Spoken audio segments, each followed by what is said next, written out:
As the DAP celebrates 50 years of upholding the country's development agenda, we are bringing back a golden legacy fitting for this golden milestone. This year, witness the much-awaited comeback of the lecture series, designed in honor of the DAP's first president, Dr. Onofre D. Corpuz. Be informed of the emerging public sector concerns and trends, and gain a better understanding of the dynamic environment in which we all operate. Join us at the Leonidas Virataho and DAP's Facebook page as we conduct this knowledge-sharing session featuring our eminent and resident fellows and experts from the public management and governance sectors, as they highlight the Academy's mandate and efforts in driving the country towards its development goals. Welcome to the Onofre D. Corpuz Lecture Series.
As the DAP celebrates 50 years of upholding the country's development agenda, we are bringing back a golden legacy fitting for this golden milestone.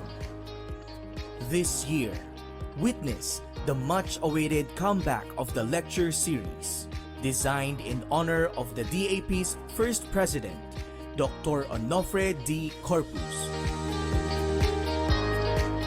Be informed of the emerging public sector concerns and trends, and gain a better understanding of the dynamic environment in which we all operate. Join us at the Leonidas Virataho and DAP's Facebook page as we conduct this knowledge-sharing session featuring our eminent and resident fellows and experts from the public management and governance sectors, as they highlight the Academy's mandate and efforts in driving the country towards its development goals. Welcome to the Onofre D. Corpuz Lecture Series. The lecture series will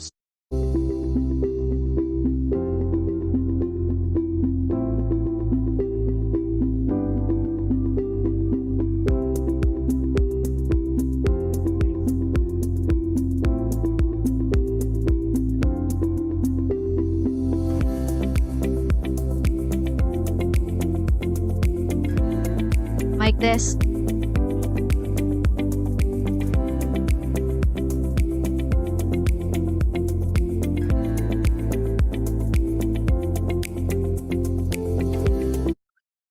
Good afternoon, everyone. The lecture series will start in a few minutes. Thank you. We would like to remind everyone of some norms for today's event. For Zoom attendees, kindly mute your audio and keep your video closed.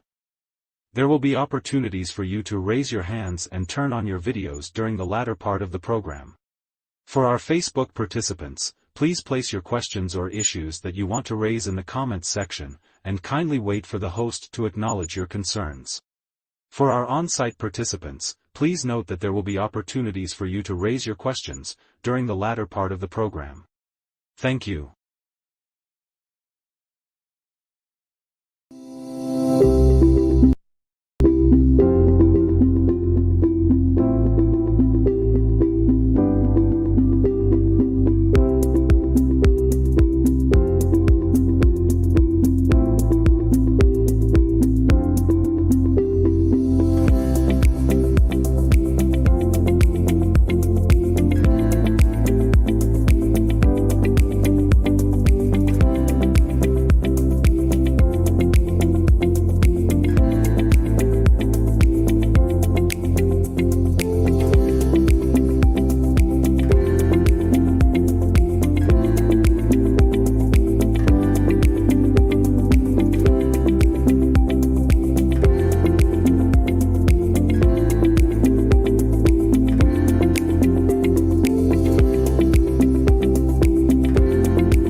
Once again, we would like to remind everyone of the following.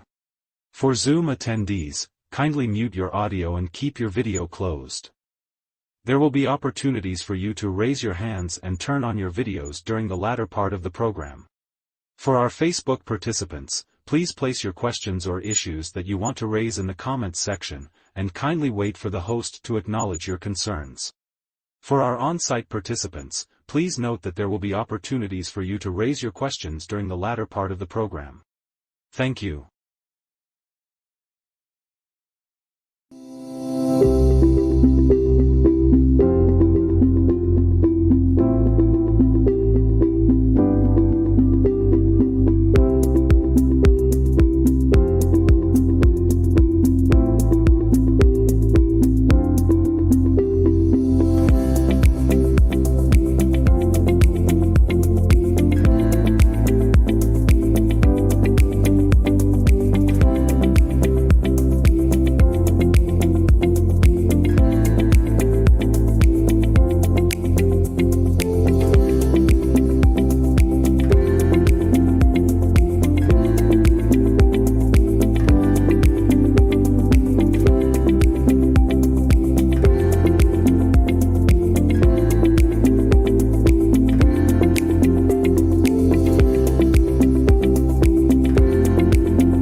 May we request everyone to rise and render our utmost respect for the singing of the Philippine national anthem. May we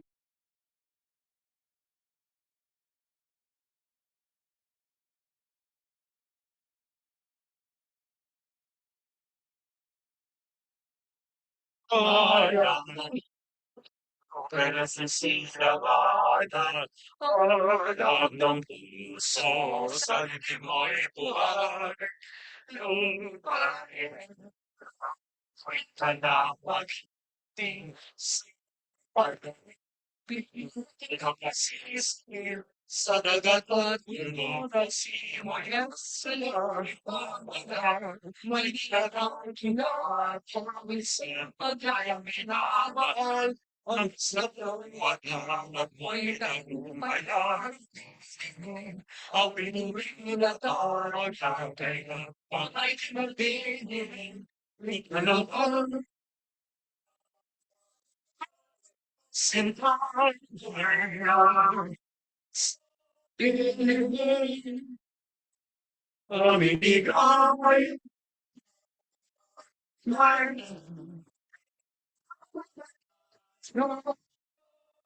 sa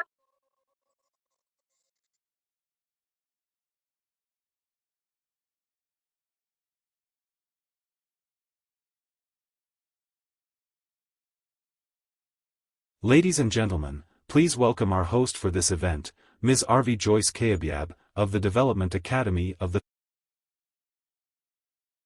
Ladies and gentlemen, please welcome our host for this event, Ms. RV Joyce Kayabyab, of the Development Academy of the Philippines. Good afternoon, everyone, and welcome to the second installment of the Onofre D Corpuz Lecture Series, organized by the DAP Council of Fellows and the Institutional Marketing Center. I am Arvi Kayabyab of the IMC, and I will be your host for today's event. And we are live via Zoom platform, streaming via the DAP Facebook page, and on-site here at the Leonidas S. Verata Hall of DAP Pasig.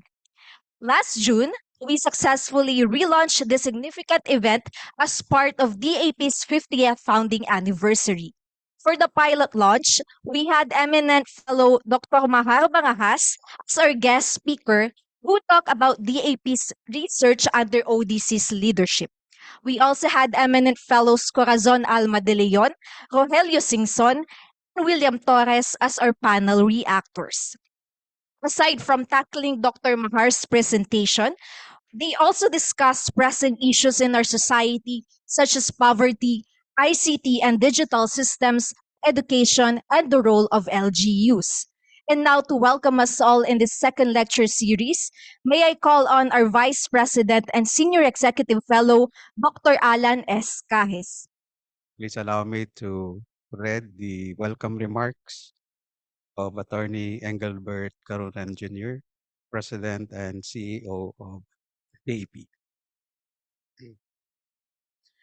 To our guest speaker, panel reactors, members of the DAP Council of Fellows, our eminent fellow, Sir Ernesto Garilao, our eminent fellow, Elisio De La Torre, our former president, Antonio D. Calao Jr., fellow dappers, fellow officers and staff, magandang hapon, and thank you for joining us in this momentous event.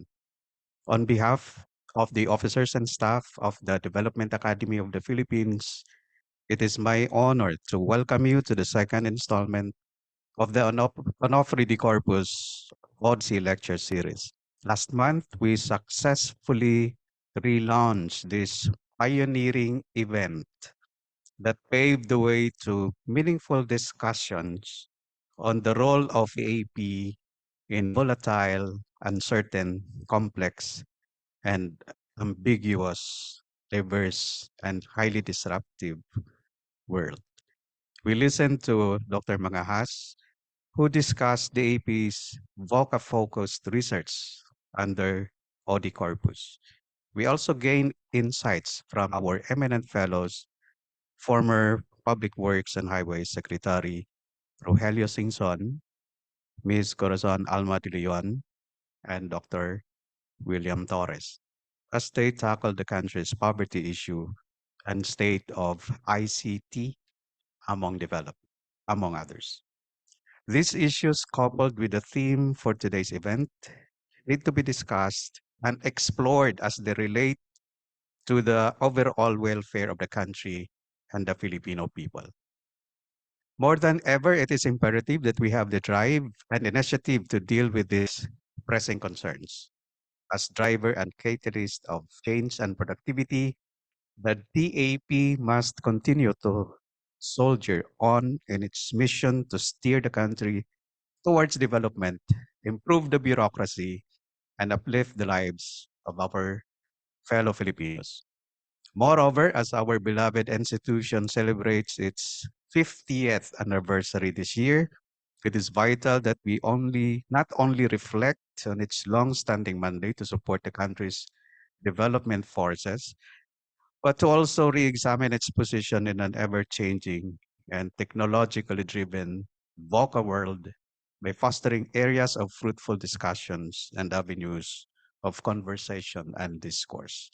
Indeed, the DAP has initiated and pioneered significant contributions to the country, which were produced from serious examination and scrutiny of the pressing issues and dilemmas that the nation has experienced.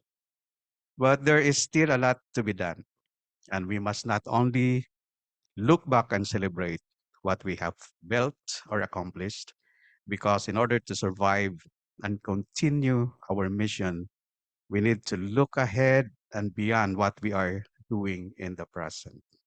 We can do this by actively participating in events such as this, where we pick each other's brains, exchange ideas, co-create knowledge, and engage in lively dialogue on the best course for the academy and the country. Let us all work in a synergistic manner, a manner in which we all collaborate and cooperate towards the greater good.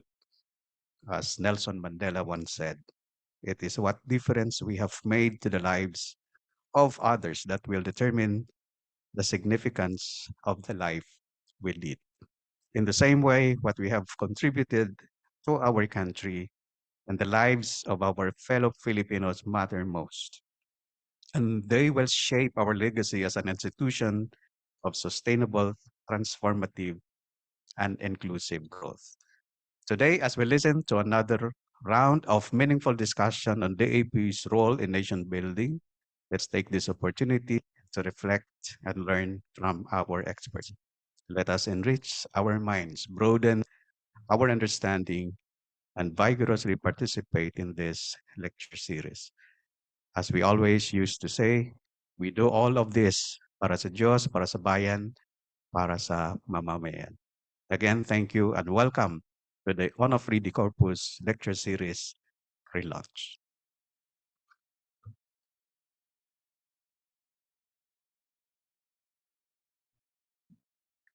Thank you, Vice President Cajes, for a very warm and inspiring message. And now we encourage everyone to actively participate, not only by listening to our esteemed speakers, but also by sharing with us your relevant questions, thoughts, or reactions. After all, what we are about to listen to is about DAP, our beloved academy. And for this ODC lecture series, let's have our first presenter. May I call on Mr. Roel Hermoso to introduce our special guest speaker.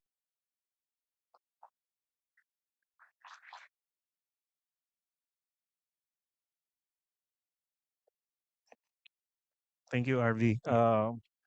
Our our guest speaker, our main speaker this afternoon, Mr. Garilao, is a noted leader in the development sector in a career that spans 4 decades at least. No? He is the current chairman of the Zwelig Family Foundation and has been its president from 2009 to 2023.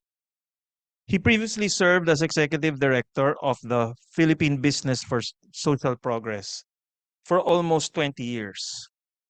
He also served as Secretary of Agrarian Reform from 1992 to 1998 during the Ramos administration, and as Vice Chair of the Social Reform Council, the highest policy-making body for the Philippines' anti-poverty programs. He was a faculty member and Associate Dean of the Center for Development Management and founding executive director of the Mirat Center for Bridging Societal Divides at the Asian Institute of Management. He holds 2 master's degrees, one from the Harvard Kennedy School of Government and the other from the Asian Institute of Management. Ladies and gentlemen, it is my honor to introduce the AP Eminent Fellow, Ernesto D. Garilao.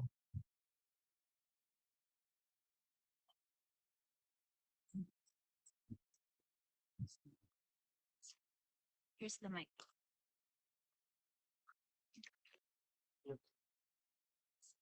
Can you speak? Thank you very much. Thank you. Vice President Alan Cajes, former President Tony Calao, the senior executives of and staff of the AP, eminent fellows, participants online, ladies and gentlemen, good afternoon to all.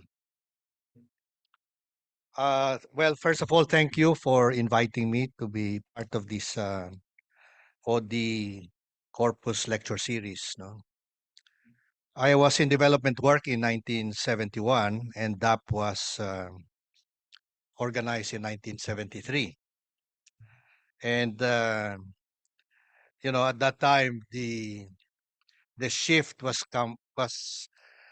moving from dole out to development during that period of time. And DAP, uh, especially during martial law, was the source of a lot of development innovations. And together with that, you had a lot of development innovators. Boy Morales, Mar Mangajas, Jolly Benitez, Ping De Jesus, Carnabella, Ding Navarro. The list is endless. And for us in the non-development, non-DAP development sector, we can only heave a sigh of awe with a tinge of jealousy, primarily because a lot of the innovations here move mainstream to government. Una-una, I think what is the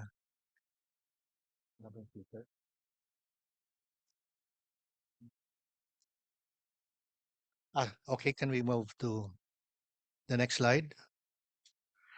All right, so what is DAP's role in the VUCA world, past, present, and future? And I think this is really, after in your 50th year, you start searching for the organizational innovation and relevance, especially after 50 years.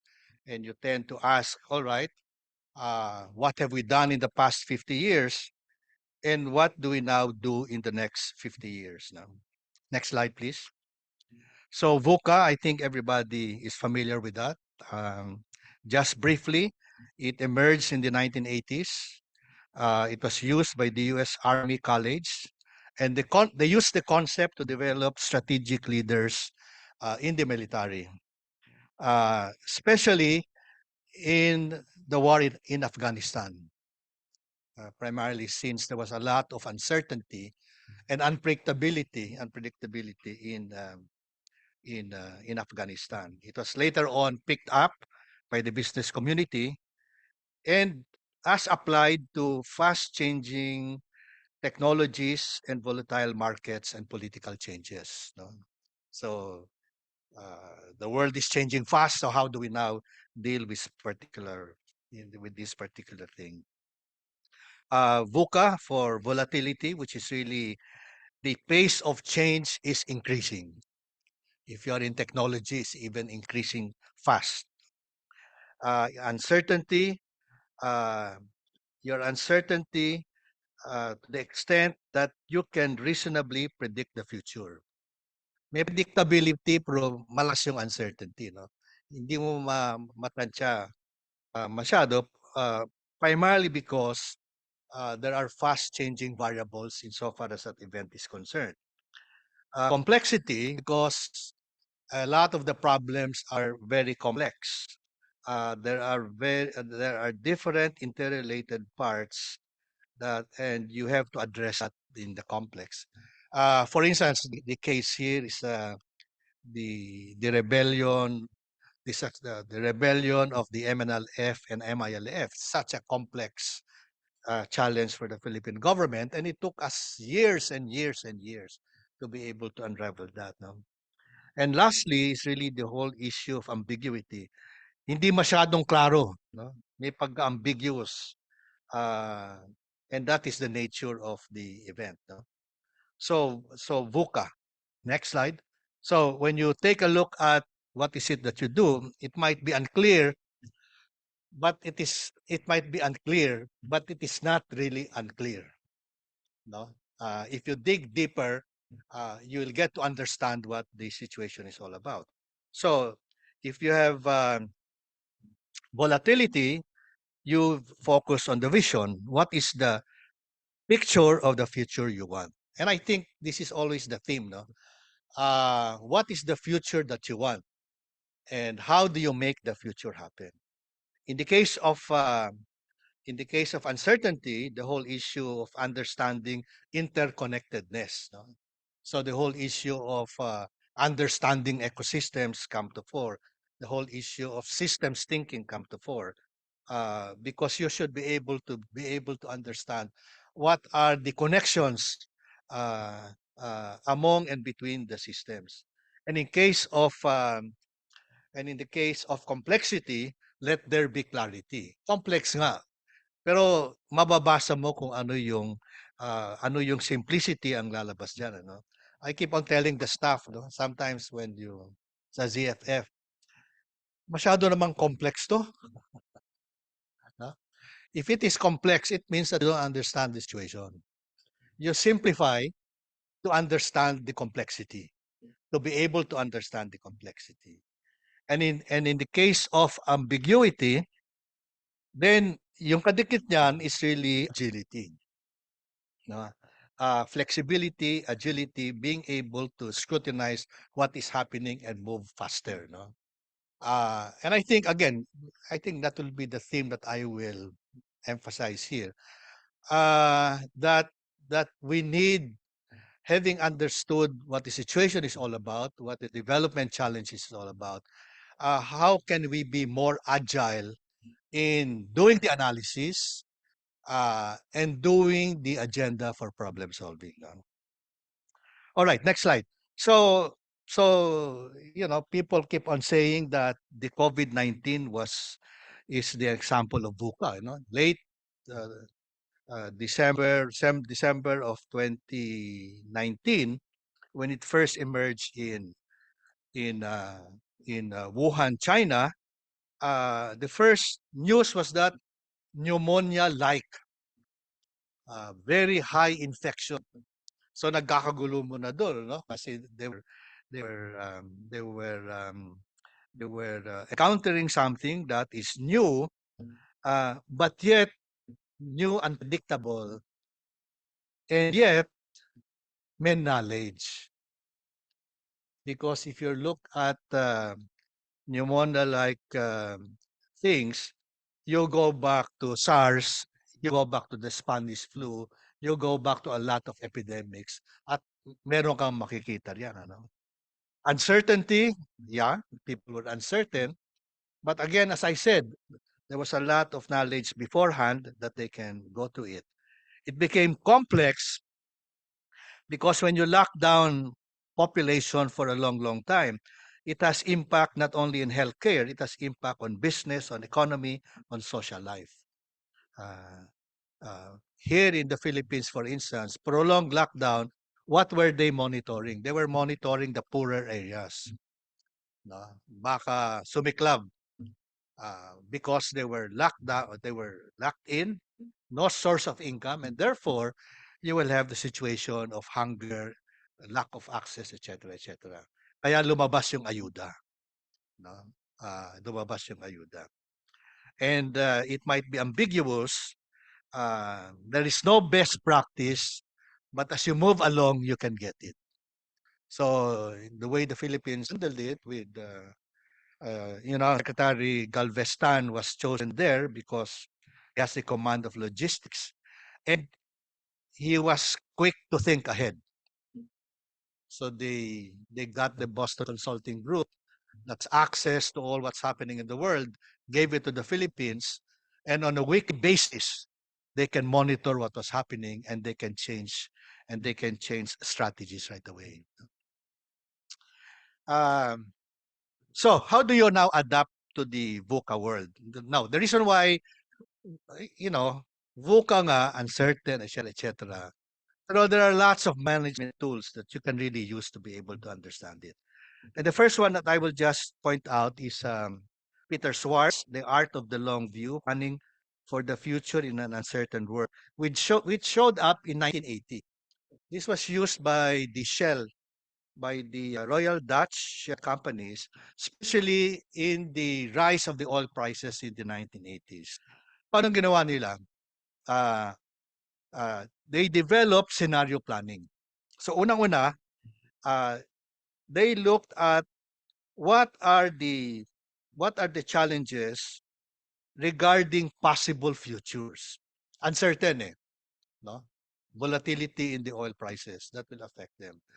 So they said, all right, given the data that we have available, together with emerging information, and information what they call from the fringes, no? Yung information mo established information, may bagong lumalabas, at may mga information na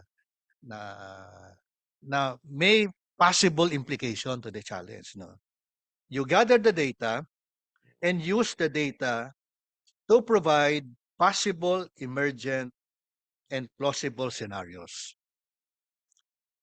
Yung ginawa ng Shell is essentially prices, mas madali, prices.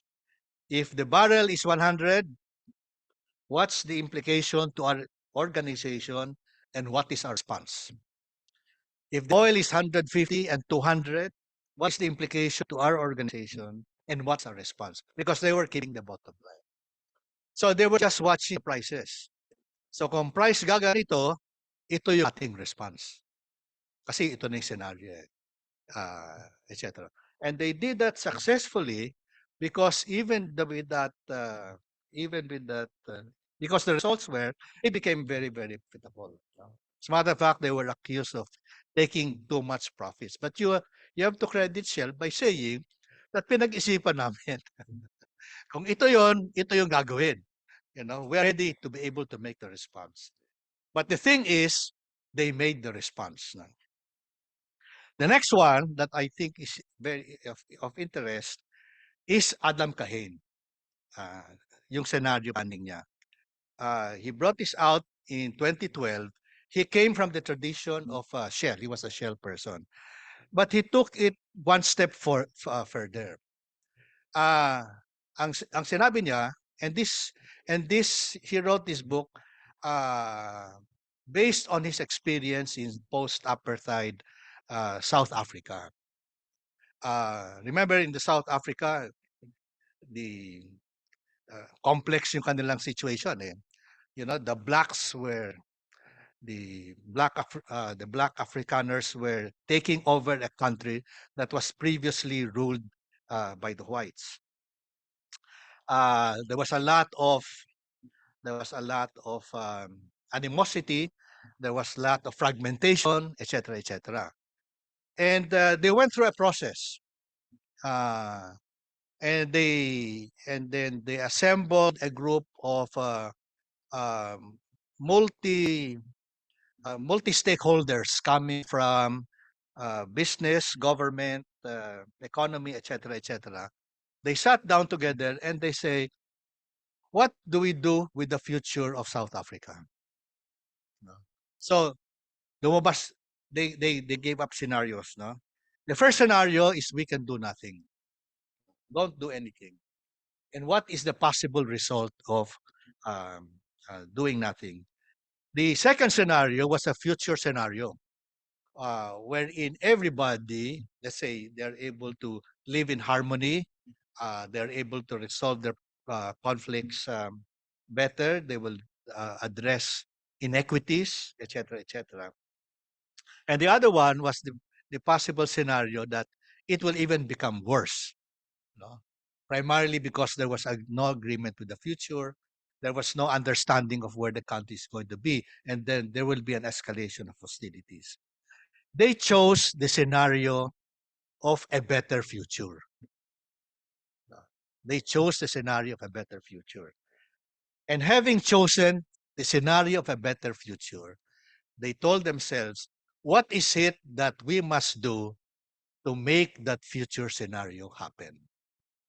So whereas in the case of Swartz, you react to a scenario.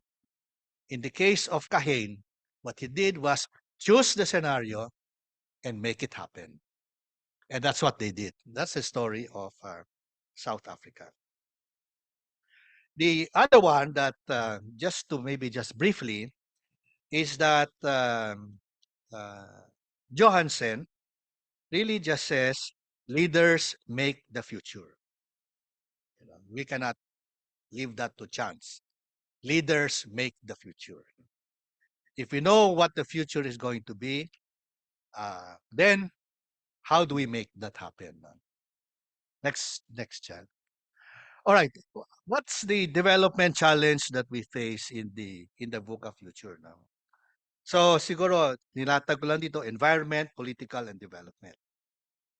Yung environment is really climate change. No? So in the climate change, rising temperatures, extreme weather, and it has implications for us. Yung flooding from Bulacan, okay, flooding from Bulacan.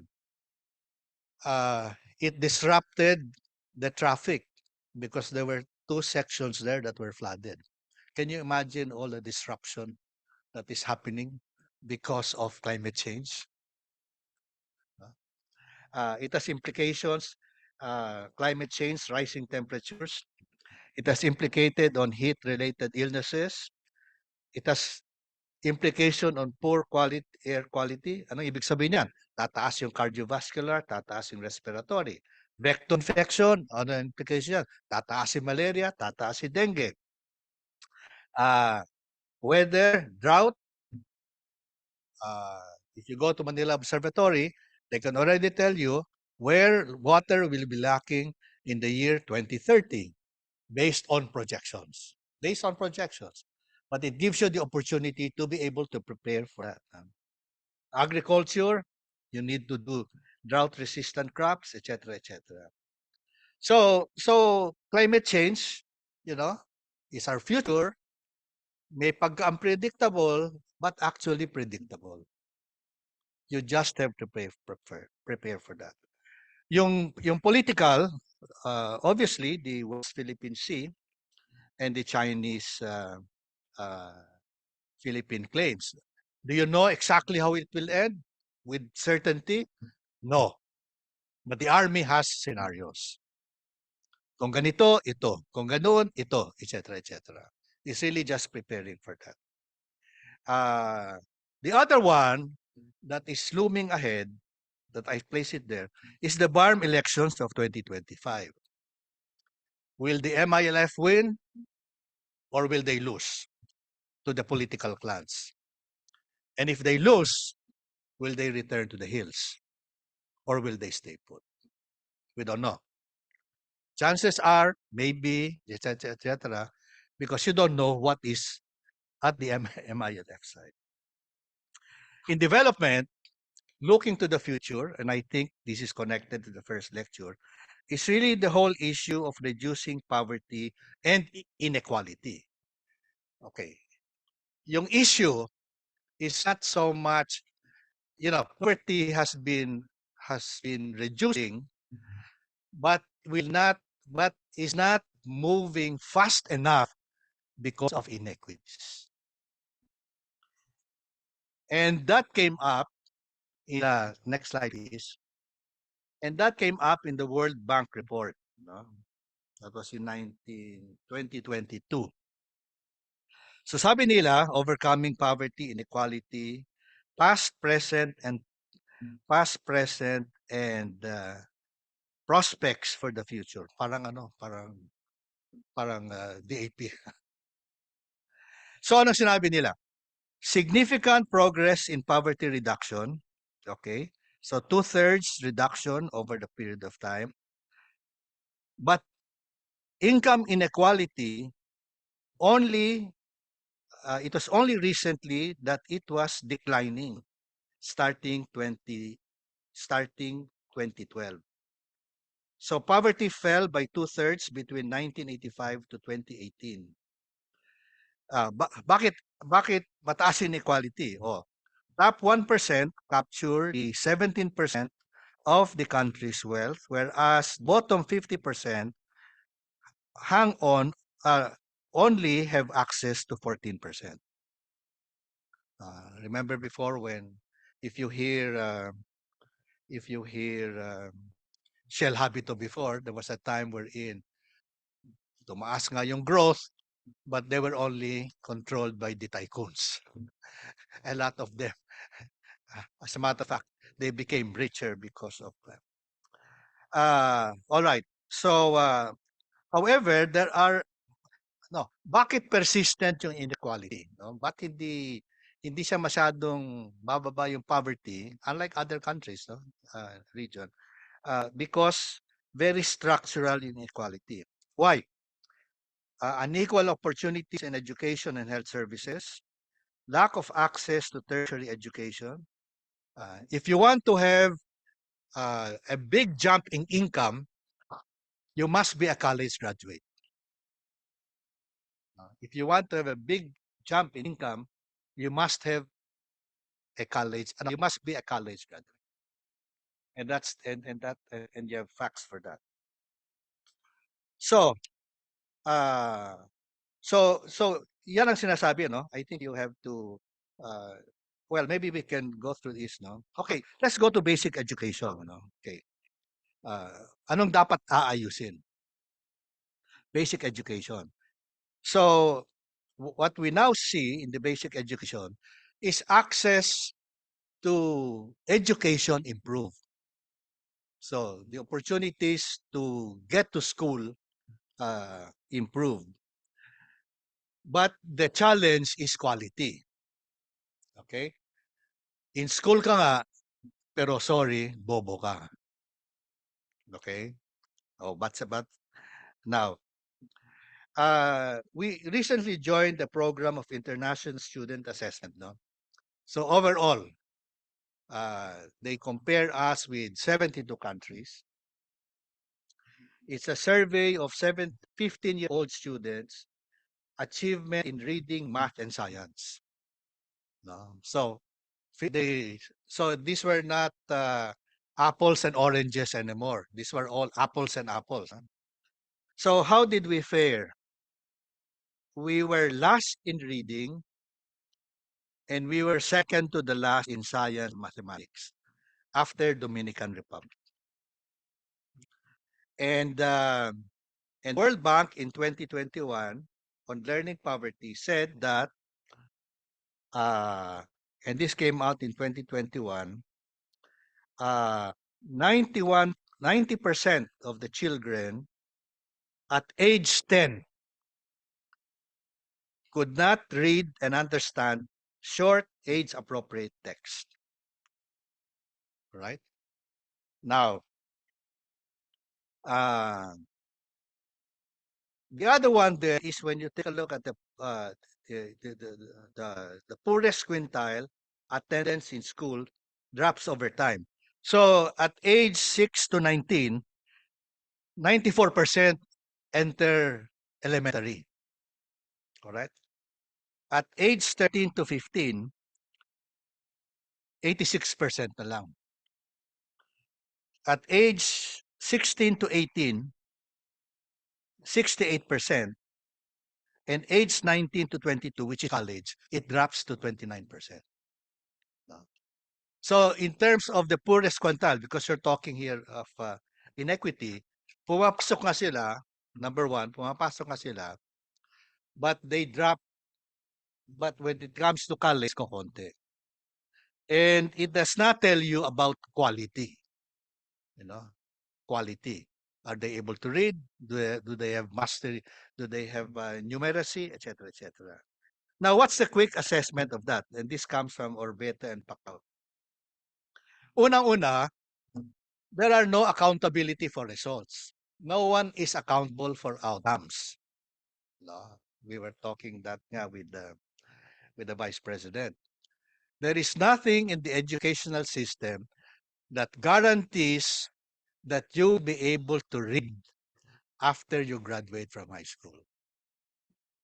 There is no guarantee that you can read, because the unwritten policy is no one is left behind. What does mean? What does no one left behind? Promote ka na lang, promote. That's number one. No accountability results.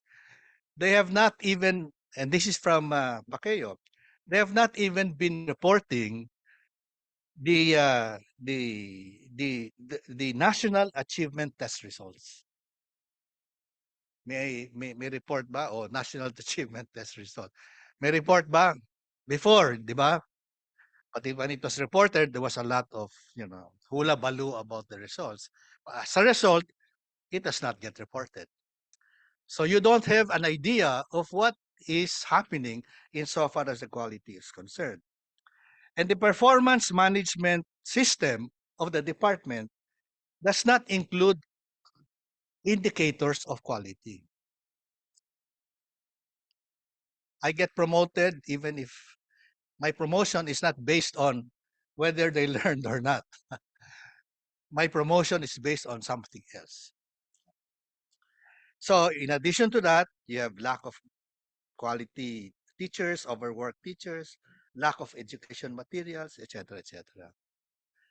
These results really was the, I think, impelled the Senate to come up with EDCOM 2. No? Very disturbing yung kwan eh. And the EDCOM 2, Educational Commission 2, really is tasked to look at what happened to the quality and what needs to be done to improve the quality. No? Okay, next, let's go to health. So, of course, the story of health is that the improvement of the health indicators over time have been incremental. No? Anong ibig sabihin ng incremental? Nag-i-improve pero kokonti. No? And what is the result of that? Next slide. The result of that, if you take a look at this, that,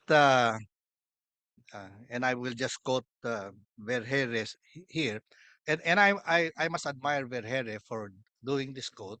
I think it was done early last year, because she was the first secretary that in fact said that the Philippine health outcomes have improved, but we remain as one of the poorer performing countries in the region. No.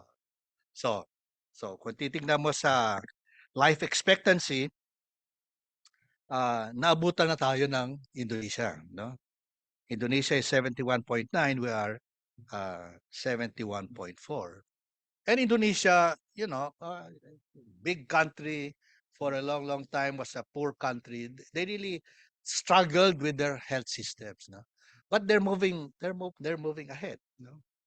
So as a matter of fact, if you're doing this one, because other countries are moving much faster, we are now, whereas before kakumpol natin si Thailand at si Malaysia, no?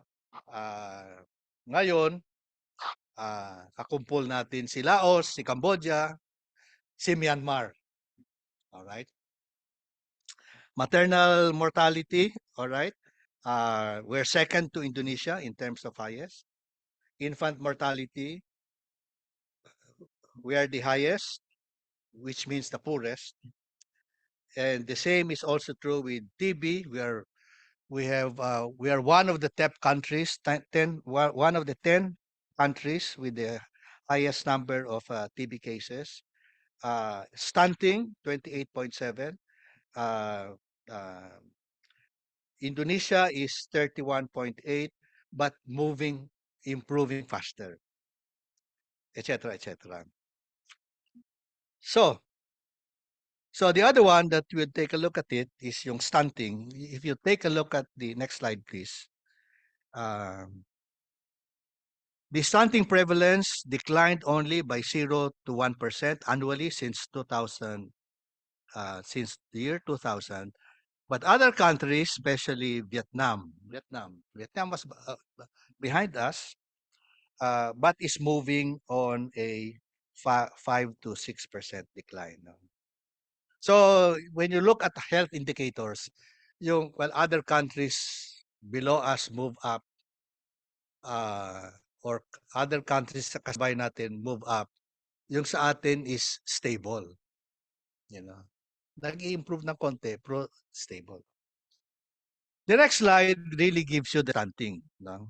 Now, why is stunting important? Why do we have to address stunting? Primarily because it affects the brain development. By 2 years old, 80% brain development. By 5 years old, fully brain developed at 5.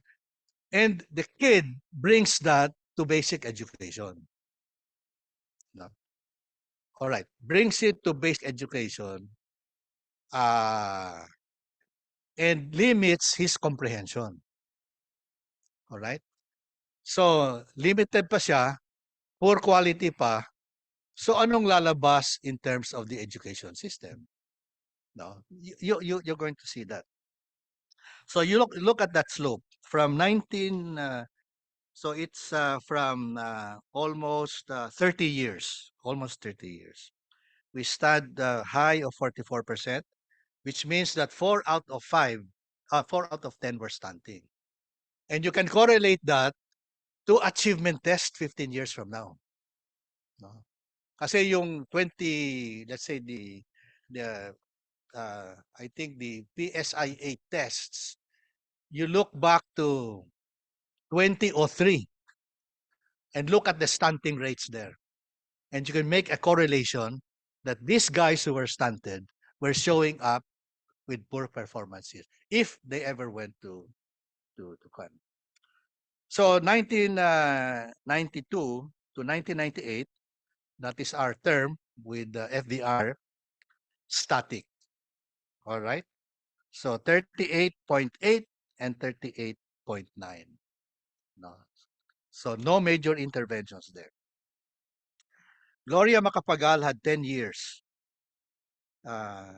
maybe 2001 to around 2010. And she started basically with 35.9. And in 10 years, it improved by 2%. 10 years, 2%. Or an improvement of 0.2% on a yearly basis. Which means that walang masyadong ginawa. In 2010 and 2016, that's the time of Pinoy, starts with 33.7 and ends with 33.4. Static. No? And 2016 down, and then that's Duterte. Then you start looking at nababa. So 29, we're now at 26. And obviously, something is happening there. You're able to see the equal. But that is a whole, that is a system. I keep on saying it. Kasi dito, bakit bakwan? It is produced by a system that gives you very little change.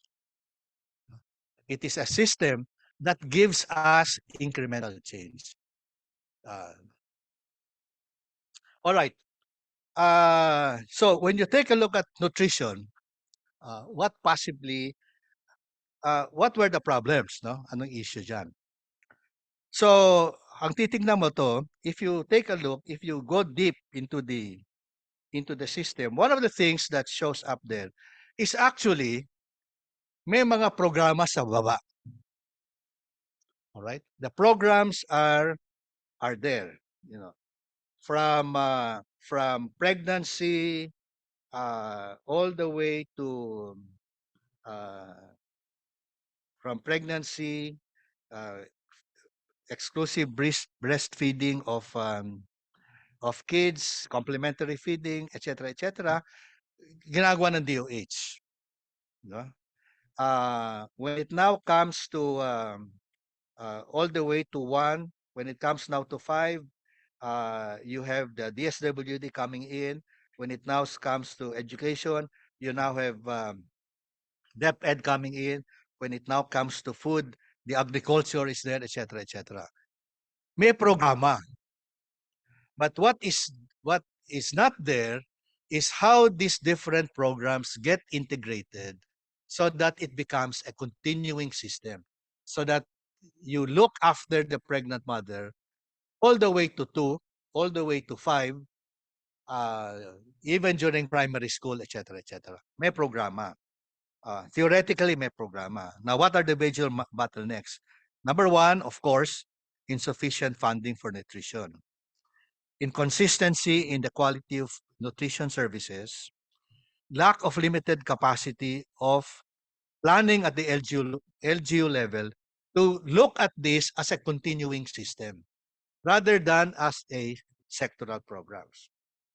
And now, what is interesting about this is that the interventions for child's nutrition are already known. you don't have to reinvent the wheel. They are already known. You just put them all together. All right. So this one, the next slide gives you, ano ngayon ang dapat gawin, no? So there is when I say it is known, there is a theory of change, and there are known interventions that will bring down your stunting, no? So we adopted this at the Zwillig Family Foundation because we became very active in the first 1,000 days. And this is really taken from UNICEF, from National Nutrition Council, from existing. We did not anymore. You put it all together. You practice it, you implement it, and the actual implementation will give you some indication of challenges. Then you just change the framework. You change the major interventions, no? So yung pinaka-importante rito is that you have the governance system in place, you have the services in place, and you have the behavior. So governance, services, behavior. These are the three major elements. And if you do it properly, theoretically, your stunting should be 0 from year 2 to year 3. Theoretically, if you now put in the resources to be able to do that. So the next one, is it possible? Okay, this is the slide of Governor Solon when he was governor of Sarangani. He started at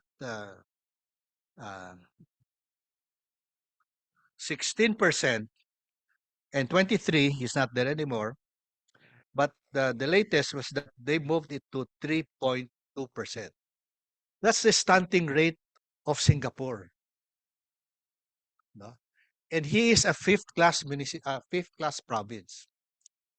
Pero tinutukan niya lang, and sabi niya, pagpasok niya, sabi niya, from the very start, sabi niya, I'm interested in addressing nutrition. Pagpasok niya, sinabi niya, these are my nutrition challenges, and these are the acts of leadership that needs to be done to bring down stunting to 3.2. Remember, the shift here is not emphasis on the activities. The shift here is the emphasis on the outcomes. No? Kung nutrition ka, mabababa mo ba yung stunting? To what? Can you bring down wasting? To what? And it is not just a question of doing the services. So that was a major shift as far as he was concerned. That you now look at the data, be sure that you have accurate data, and once you have the data, then what is the action program that you need to do to really being able to bring it down? All right. The next slide is, I'll going back to inequity of the World Bank, and what can we do to move forward? Okay. So yung left side dyan is really the national economic policies. And this is from Albert, and he says, if you want to bring down the poverty, and especially inequity, the economic interventions and the social interventions are practically, their values are practically the same. And when you look at the social interventions, and he says improve social protection programs, like the first 1,000 days, like the 4Ps, better targeting, increase resiliency of the poor and marginalized, address education, help vulnerable groups, address the resilience challenges, and access to reproductive health services. Dapat nandyan si family planning, etc., etc. So when you now look at the social programs, a lot of these programs really are implemented on the ground. All right, which brings you to the role of local governments in implementing the social programs. And if you are able to do that properly, then you are able to contribute to lessening the inequity, especially for the low-income sector. No? So the next slide that I have is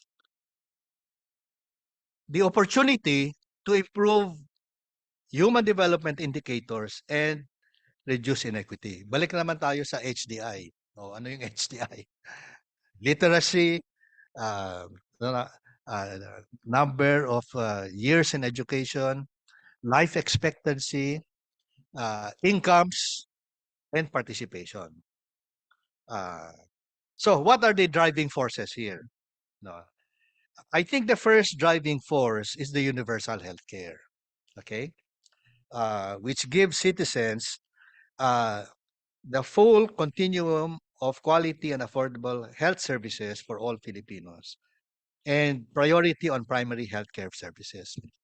So, ang ibig sabihin ng universal healthcare, lahat may access to health services. Lahat, especially the poor. No?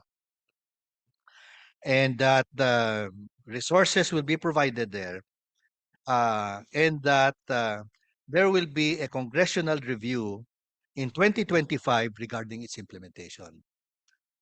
Now, recently I was in Balete and New Washington in Aklan, precisely to take a look at how is it working on the ground, primary healthcare. So, working on the ground sa primary healthcare, una-una, you have to register. Dapat i-register ka ng LGU, pumunta ka doon, i-register ka, or you can register in the portal. No?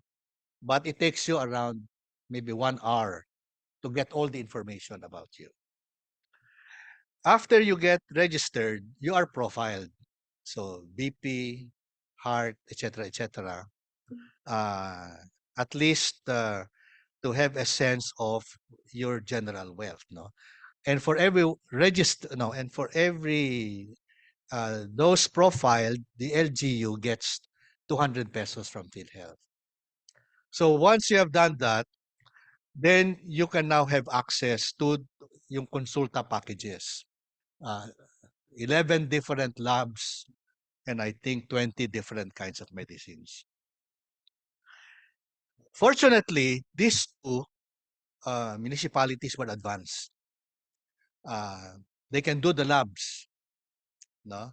As a matter of fact, one has an X-ray, and two have ultrasounds and an X-ray. They also have the medicines. No?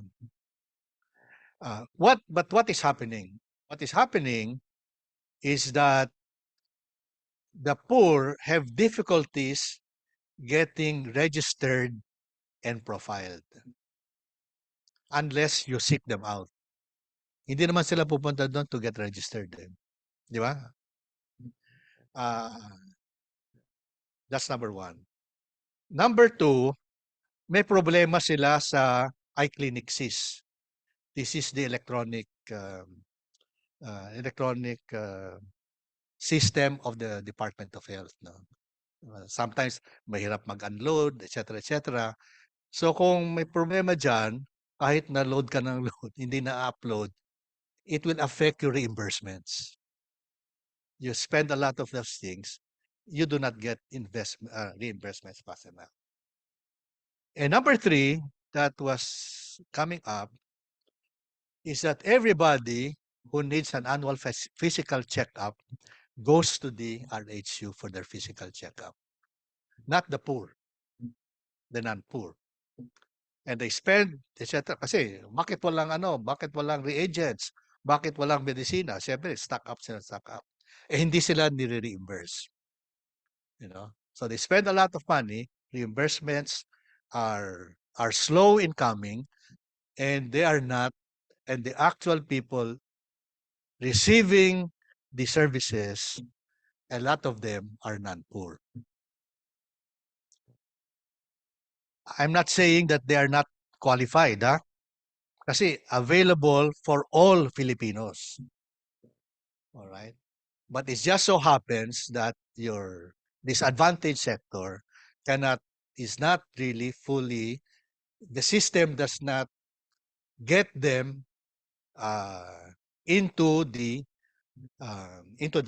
get them the services. So, and you have to watch out, because otherwise a program that's supposed to reduce inequality, in fact results in higher inequality. So that's universal healthcare. I think it has a lot of promise, but there are kinks that have to address, especially in the registration, profiling, etc., etc. But umaalma. I mean, people want services, and therefore, you're going to have this as a program to reduce inequity. The next one is the first 1,000 days. No, I think there's a lot more people are very concerned that our stunting rates have remained stagnant for a long, long time. It's only going down recently, and so therefore, how do we really move that thing faster? Of concern here are even industry, because it shows up in the quality of the manpower that's burning out. It is also a concern of education, because your raw materials going to basic education is not up to par, and therefore you now have to address that now. Um, and so therefore there's a World Bank program happening, being worked out there, really just to address the whole issue of malnutrition. So may visibility na yung stunting, no. And then the last one is really EDCOM 2, no. So yeah, I am part of the uh, standing committee of EDCOM 2. And when you listen to the commissioners there from the House, are really very, very disturbed about quality. That has to be addressed. And even saying that the school system actually has to be decentralized, which means that when you do decentralize, it will again go to the local school boards and the local governments. So those are the driving forces. No? So my next slide really is if a national challenge is reducing inequity, can local government be a driver to reduce inequity? No. So what we're saying here is that local government as drivers to hasten development outcomes and reduce inequity. So parang preferred future. We want to reduce inequity. Local government can serve as a driver to hasten development outcomes and reduce inequality. And so therefore, how do we make that happen? No. So earlier we said that redistribution policies is already identified na. O you want to reduce inequity, o ito yung gagawin. Prescribed na alam na no? Health, education, nutrition, 4Ps, etc., etc. Just get the thing implemented. The other one is that kaya ba ng local governments? No? So here I put in the austere Panadero law. Si austere. He says 30, 50, 20. 30 of the local governments are progressive. 50 will follow. 20 don't care. So if you work with the 30 and some elements of the 50, marami na yan. Marami na yan. That will be able to address that. And then the last one really is there is a drive for outcomes, no? And accountability for outcomes. So kung lalabas sa basic education, quality metrics. You know, there was a first quality metrics. For instance, if you are in Brazil, I forget now what province, the state policy is that you should read by grade 3. That's the outcome. And so therefore, if you are supposed to read at grade 3, what needs to be done so that everybody moves to moves to be able to read to grade 3. We should be able to do that in the Philippines. No? Or at least you should be able to read at grade 4. No? Outcome. Unlike now, there is no guarantee that you will read even after you finish high school. Metrics becomes very important. Yung primary healthcare is also metrics. So, ilan ang na-register, ilan ang na-profile, ilan ang consulta packages, and how does it show up in better health indicators? I was just talking to the Vice President. There is a lot of pushback against outcomes, against targets, as a system. Kasi kung hindi natin ma-achieve, baka balikan ako ng opposition. Or kung hindi natin magawa, baka balikan ako ng aking supervisor. You see? So we're all there, and as a result of that, with that, the system produces incremental change.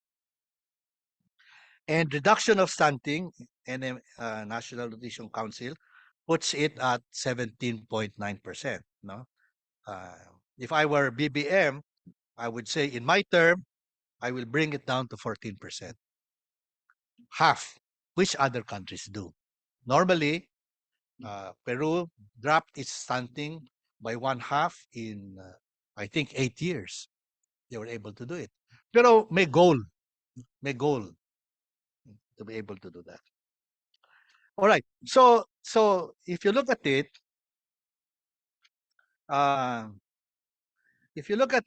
what I'm just saying is that looks like there's an opportunity to capacitate local governments to improve human development indicators in education, health, and incomes. Yung ginagawa natin ngayon is programa for health, another program for here.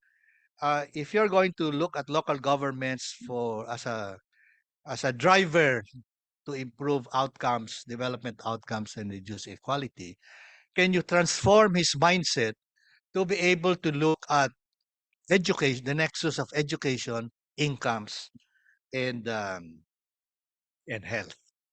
So in other words, kung titingnan niya, what do my constituents need? The 3.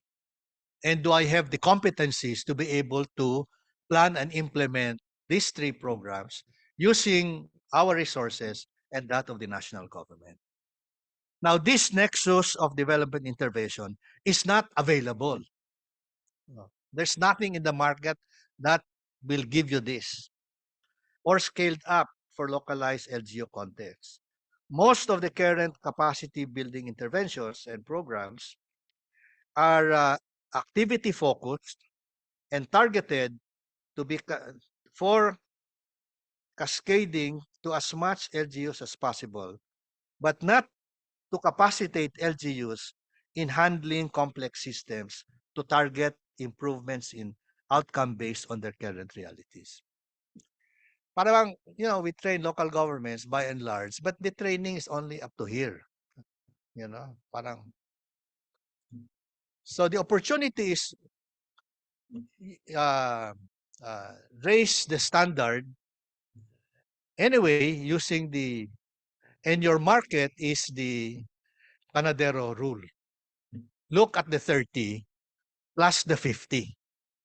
Kasi mas progressive. And if they're progressive, is there a way to test whether this nexus development approach can be used and transfer that to local government? And once you transfer that to local government, then if they do the outcomes, then it will move your poverty reduction faster and reduce your inequality. That's the preferred future. That's the preferred future. And with the preferred future, what do you do to make that thing happen? So finally, I say the intervention is an opportunity to make development, leadership, and governance in local governments a game changer. If you're able to do that, it becomes a game changer in reducing inequity. So, last slide.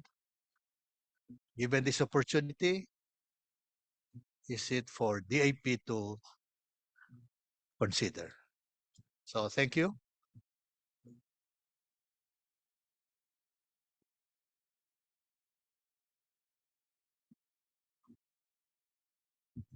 Thank you very much to DAP Eminent Fellow Mr. Ernesto Garilao for a very comprehensive presentation on VUCA World and tackling ways of adapting to this phenomenon, as well as tackling issues on poverty, education, health, and posing the vital question in the role of LGUs in implementing social programs and reducing inequality.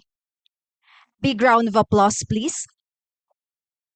And we shall now pause for a quick break. But first, let us all watch this audiovisual presentation featuring the highlights of the pilot launch held last June 5, 2023.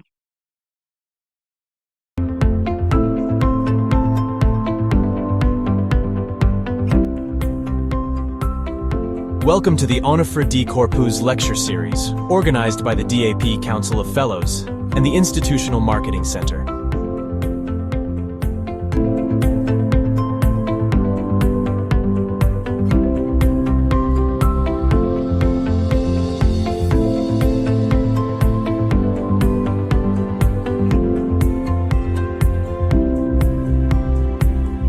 Featuring the topic of the Academy's role in a volatile, uncertain, complex, and ambiguous world.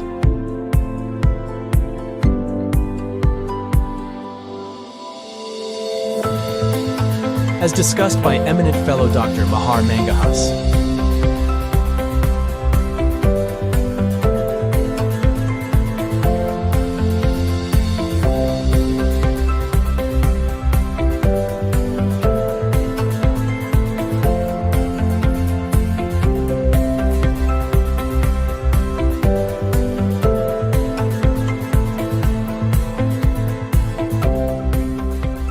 Together with former Secretary Rogelio Singson, Ms. Corazon Alma de Leon, and Dr. William Torres.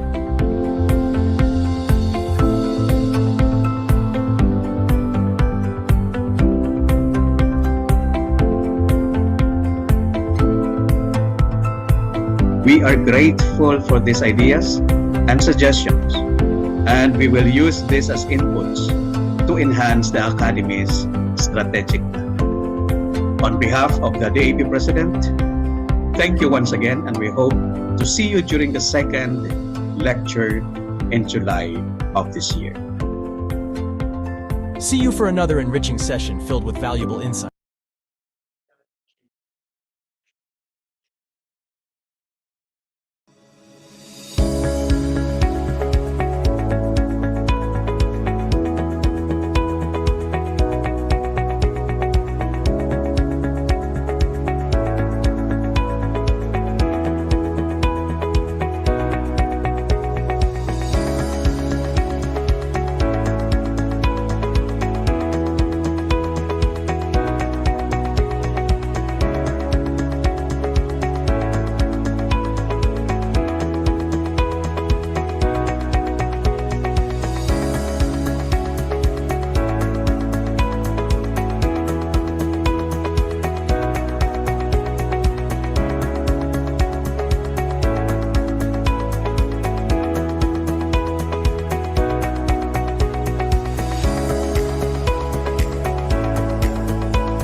DAP celebrates 50 years of upholding the country's development agenda.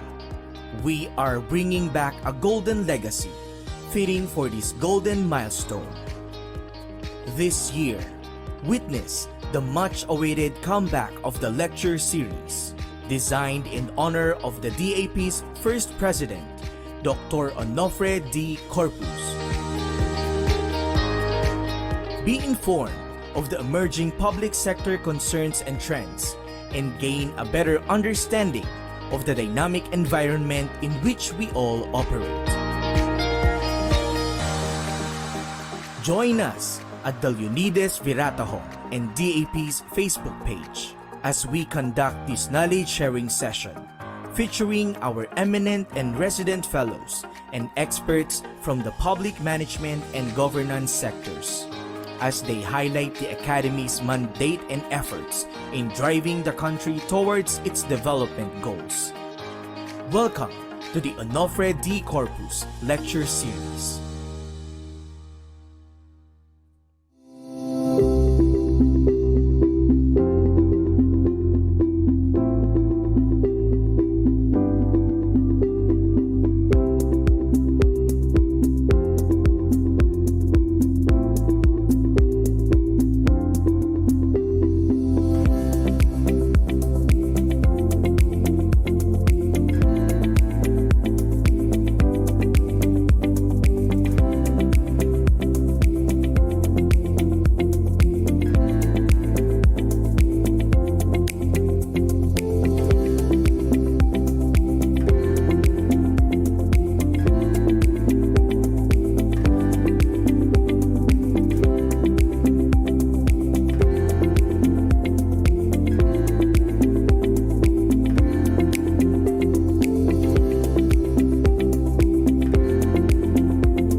As the DAP celebrates 50 years of upholding the country's development agenda, we are bringing back a golden legacy, fitting for this golden milestone. This year, witness the much-awaited comeback of the lecture series, designed in honor of the DAP's first president, Dr. Onofre D. Corpuz. Be informed of the emerging public sector concerns and trends, and gain a better understanding of the dynamic environment in which we all operate. Join us at the Leonidas Virataho and DAP's Facebook page as we conduct this knowledge-sharing session, featuring our eminent and resident fellows and experts from the public management and governance sectors, as they highlight the Academy's mandate and efforts in driving the country towards its development goals. Welcome to the Onofre Good D. afternoon, Corpuz everyone. Lecture Series. The lecture series. Thank you so much for your attention. And again, for those who just tuned in our live stream via the DAP Facebook page, you are now watching the second installment of the Onofre D. Corpuz Lecture Series. This lecture series was launched in 2001 to update and keep our public managers informed of the emerging public sector's issues and trends. And we have to thank the members of our DAP Academic Council for bringing into the fore the revival of this lecture series in honor of our founding father and first president, Dr. Onofre D. Corpuz. Again, we would like to acknowledge the presence of our eminent fellows, eminent fellow Ernesto Garilao, eminent fellow Edicio de la Torre, and our eminent fellows and DAP officers who are with us online. We also have Dr. Eduardo Gonzalez and Dr. William Torres who are joining via Zoom. Moving forward, may I now call on Director Joan Luque to introduce our first panel reactor.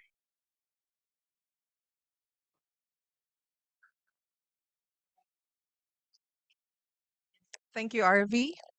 Yeah, our first panelist is an educator who is most interested in promoting innovation and collaboration between formal and alternative learning systems. He previously served as TESDA Director General during the time of President Estrada and held positions in agencies and organizations such as being a consultant to the administrator of the National Electrification Administration and presidential advisor on rural electrification, the secretary's technical assistant group at the Department of Agriculture, the governing board of the Philippine Coconut Authority, and the League of Organic Agriculture Municipalities, which later expanded to include cities and provinces. He is currently the president and vice chairperson of the Philippine Rural Reconstruction Movement, the chairperson of the Education for Life Foundation, and chairperson of the Global Mindanao Polytechnic Incorporated. He is also a member of the Standing Committee on TVET and Lifelong Learning of EDCOM 2, Advisory Council of the National TVET Trainers Academy, Board of Regents of the Universidad de Manila, and Foundation for Philippine Environment. Ladies and gentlemen, it is my honor to introduce DAP Eminent Fellow Edicio G. De la Torre.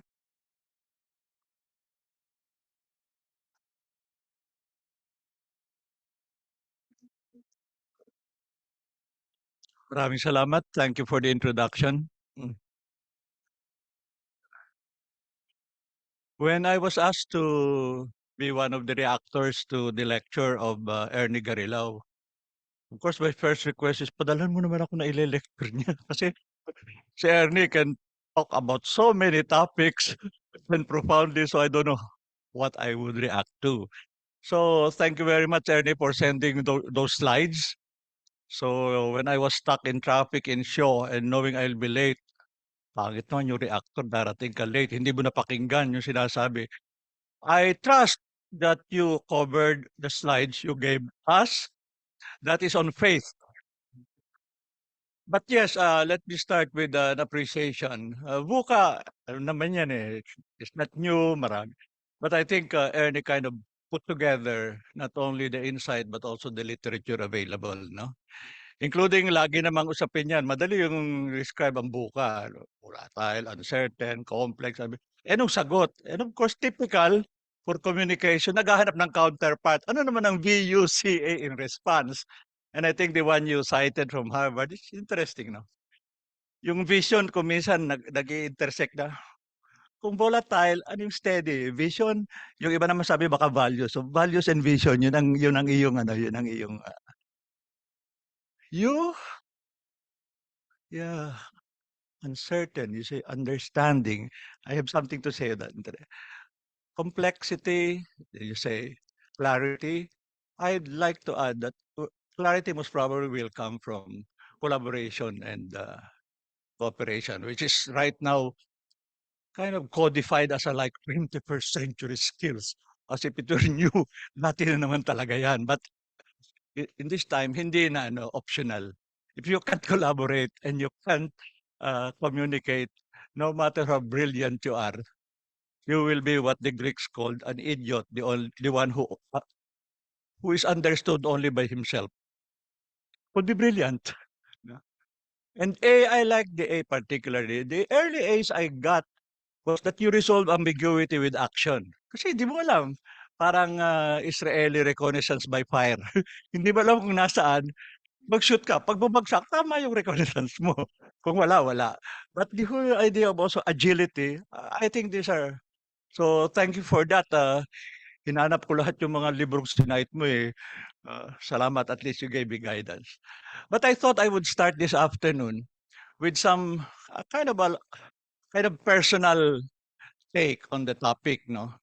Kasi nga, I was surprised. Madali kasi yung VUCA to the future. Bakit yung sinabing VUCA, past, present, future?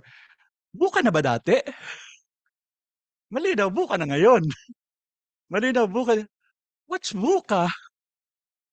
In 1973. So I started, where was I in 1973? I was in the underground. So that's another UV. Uh, pero hindi pa ako nahuhuli. So it's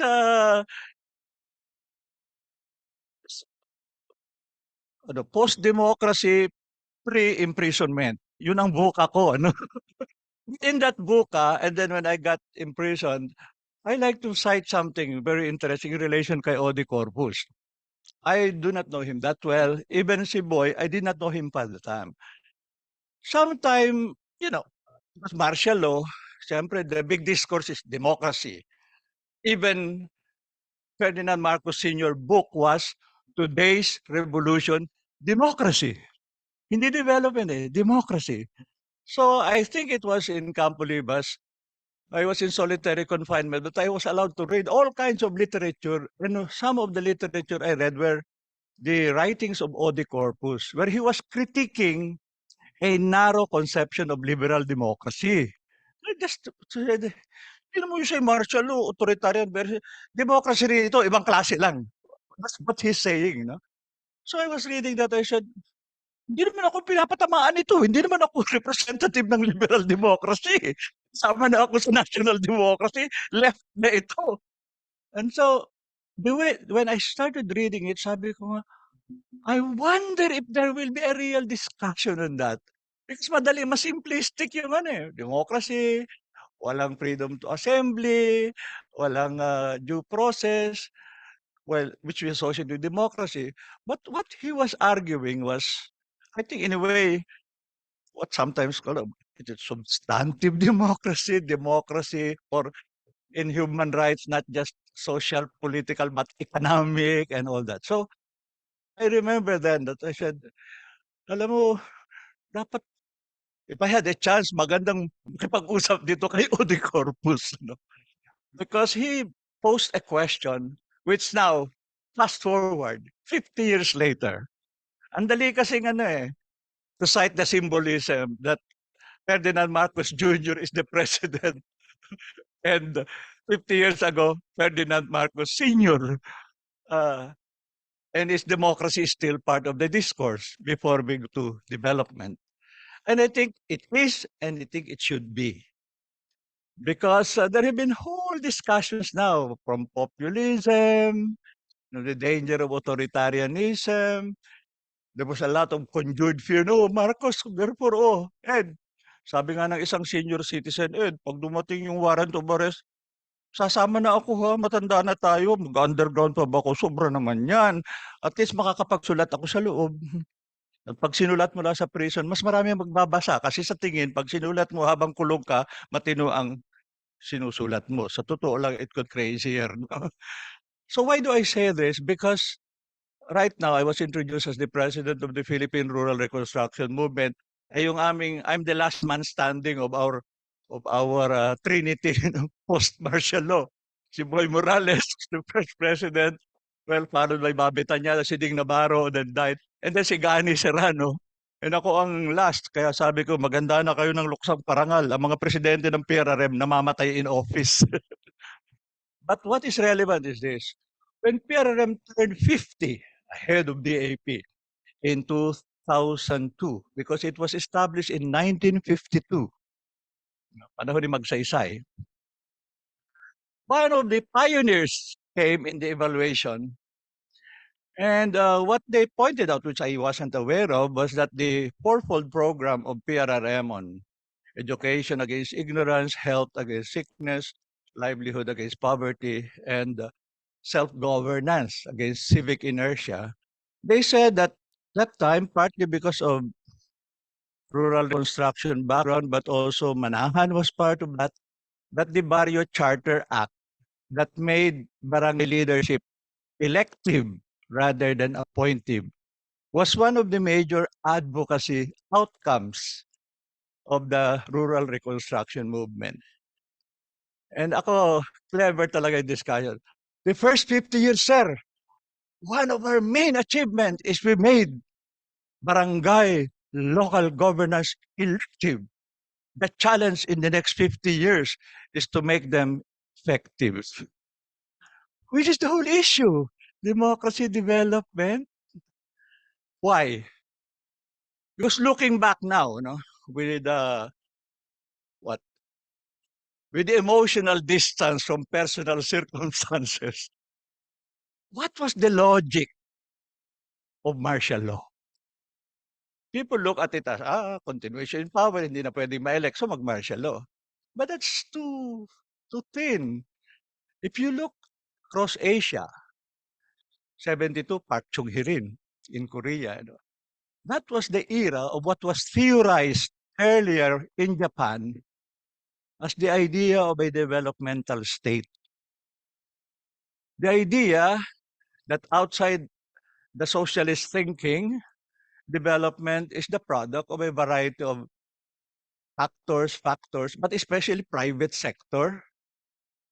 But then the state cannot be a laissez-faire state, much less a predatory state that just exhausts. It should be and can be a developmental state. I debate what that means, but the whole idea, the state's role is not just basic infrastructure, basic investment in education, health, that it should have a more active, even interventionist role, but how? There's different models. Now, whether that was in President Marcos Sr.'s mind then, I'm sure OD and others in DAP then were precisely grappling. That's why the name is, sabi nga ni Tony noon, there are very few academies in this world that are called Development Academy. Development Academy. The premise of that is that you have a developmental state. But that needs leaders. It needs cadres. It needs, I think you use that term as in APO, na naka-assign raw sa DAP is public sector productivity. What does public sector productivity mean? Paramihan ng policy, paramihan ng meetings, paramihan ng what does productivity mean for a public sector? Because normally when you say productivity, it's associated with private sector. And if they say public sector is non-productive, bring in private sector thinking. But I want to revisit and ask DAP. I don't know what the discussions were then, were they recorded, were there discussions? Because I think that topic needs a revival. When James Putchell came, I think 10 years ago, he described the trajectory of Korea and the Philippines in the 60s. No? Nagsimula ganyan. Mamaya, I said, James, why? Well, there are many factors, he says, but clearly, Korea was a developmental state. The Philippines was not. Except, he says, there are no models in Asia, although they made it in Africa, of a developmental state that is not authoritarian. So si Randy David, Badfly, sabi niya, James, are you saying that for the Philippines to be a developmental state, it should be authoritarian? And James, being a diplomatic academic, says, if the Philippines succeeds in being a developmental state, it might be one of the outstanding models of a democratic developmental state. I gave a lecture on this to the eminent fellow before because tamang-tama pa ang acronym DDS. Democratic Developmental State. Parang may cognitive dissonance sa acronym at sa message. Si Cesar Birato said, alam mo, usapan natin yan. Hindi lang sa loob ng DAP. It's still a valid debate to pose. But I would add now to the point of Ernie, baka mahirap sa national. What he is saying at the local government level is they can be democratic developmental states. So hindi lang elective, but effective. Hindi lamang the state leading, but I would add the term participatory local governance. I believe that that is a core topic and a core mission and a core market potentially for the AP and those who are willing to collaborate. And the ideas are there. It's a question of putting it together. Ernie has laid the premises. Kaya na lang din. Because I think it could be an area not just for the Philippines, it could be an area for innovation that is not only conceptual. Because it will be based on practices. Iti-theorize lang natin, i-codify. Because there are many good practices in the Philippines. No? I'm part of the Kalingpok Foundation, everything sina-earn. And we know for a fact na ang rami namang good practices. We give awards left and right. We have different concepts. But I think at some point, we have to put this together in some working, hindi naman perfect, coherent, but some working framework, theory. You know? In Galingpook, people who took their seminar in Harvard with Heifetz about adaptive leadership, na, tried to develop a course on adaptive and innovative leadership. Again, words we can debate, but I think what I like to pick up from Ernie's presentation and my recollection of the AP in the last 50 years is that in this VUCA world, one not conceptual, but practical, but also theoretically, let's call it promising topic and subject to focus on is that. I would call it, for lack of better, participatory local university that is adaptive and innovative and associated at the local level at least with the literature and the discussions before on a developmental state. Because that would include harnessing private sector. It's not just citizens and people. So that's the first and main point I just want to give as a reaction to Ernie's slides. I was really excited. I was so scared that I would not be able to catch you. Nasa shows, ano pa ako, 30 minutes coming here na lang, stuck in traffic. I have just two more points. The second one is, well, he said the issue of leadership is of course crucial, no? And again, showed pointed us to literature about that. You mentioned that I was a consultant for almost 9 years actually, in the National Electrification Administration under GMA yan, when Father Silva, after refusing for so long, accepted to be the administrator. And when he wanted to resign, and he did resign and endorse si Edith Beno as the successor, to keep him in office, they created an office for him. Tama pa ang acronym, Presidential Advisor on Rural Electrification. PARE, kasi PARE siya, no? Now, but his point, relation kay Ernie, although I'll tweak it because we talk more of inequity, he'll talk then of poverty, you know, which is the old discourse. But he says, you know, Ed, the biggest problem in the Philippines is neither poverty nor inequality. The biggest problem is the lack of leadership. The appropriate levels. Madaling sabihin, top lang. But now I think, I would say the problem, but the challenge and the opportunity, because there are many actual and potential leaders. Ang difference lang, I think, and what we can bring in as value added to them, like a DAP, which we do sometimes when we visit, no? You bring in also the literature, the concepts, kasi it's not enough to practice the uwido ka, diskarte and all that. It's the whole point of formation that practice and theory should eventually be coherent and interactive. I would say at this point, the practice is more advanced than the theory when it comes to participatory local governance. So I would enforce Ernest's challenge and proposal to the AP.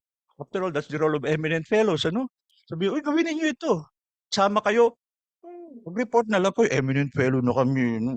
Sabi nga nila, eminent, malapit nang mag-depart from this world. Imminent na ang departure. No, because senior people, what we bring to you is perspective. Perspective, longer view. Yung mga bata kayo, iikli lang. Lalo mga Gen Z, ang span of attention ay ganito lang. mga executing agencies, siyempre may annual budget cycle, quarterly report. Tell their people, me retired, we bring perspective. Because I said, take the longer view. That was one value I got during COVID. I had time to read. So, niread ko twice, thrice ang Homo Deus, Homo sapiens, at then you realize, my God, it's your 80 years of life in this world against hundreds of thousands of years.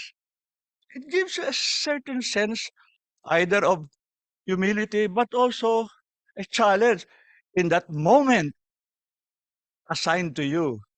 Not only make a difference, be part of the series. We used to think of development as as one kind of one feature film. May beginning, may drama, may end. No, development is a Netflix series. There are different episodes and more than one season kung may appeal.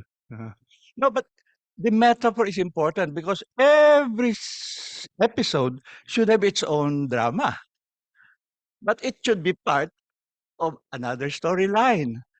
And I think if we start thinking that way, we can meet both the challenges of bureaucracy and all that, my time frame, my deliverable, and at the same time keep the perspective that we are part of a longer, ongoing story of which we have to be a part and make sure we advance it rather than set it back. I think that's the other thing I got from your graphs and all that.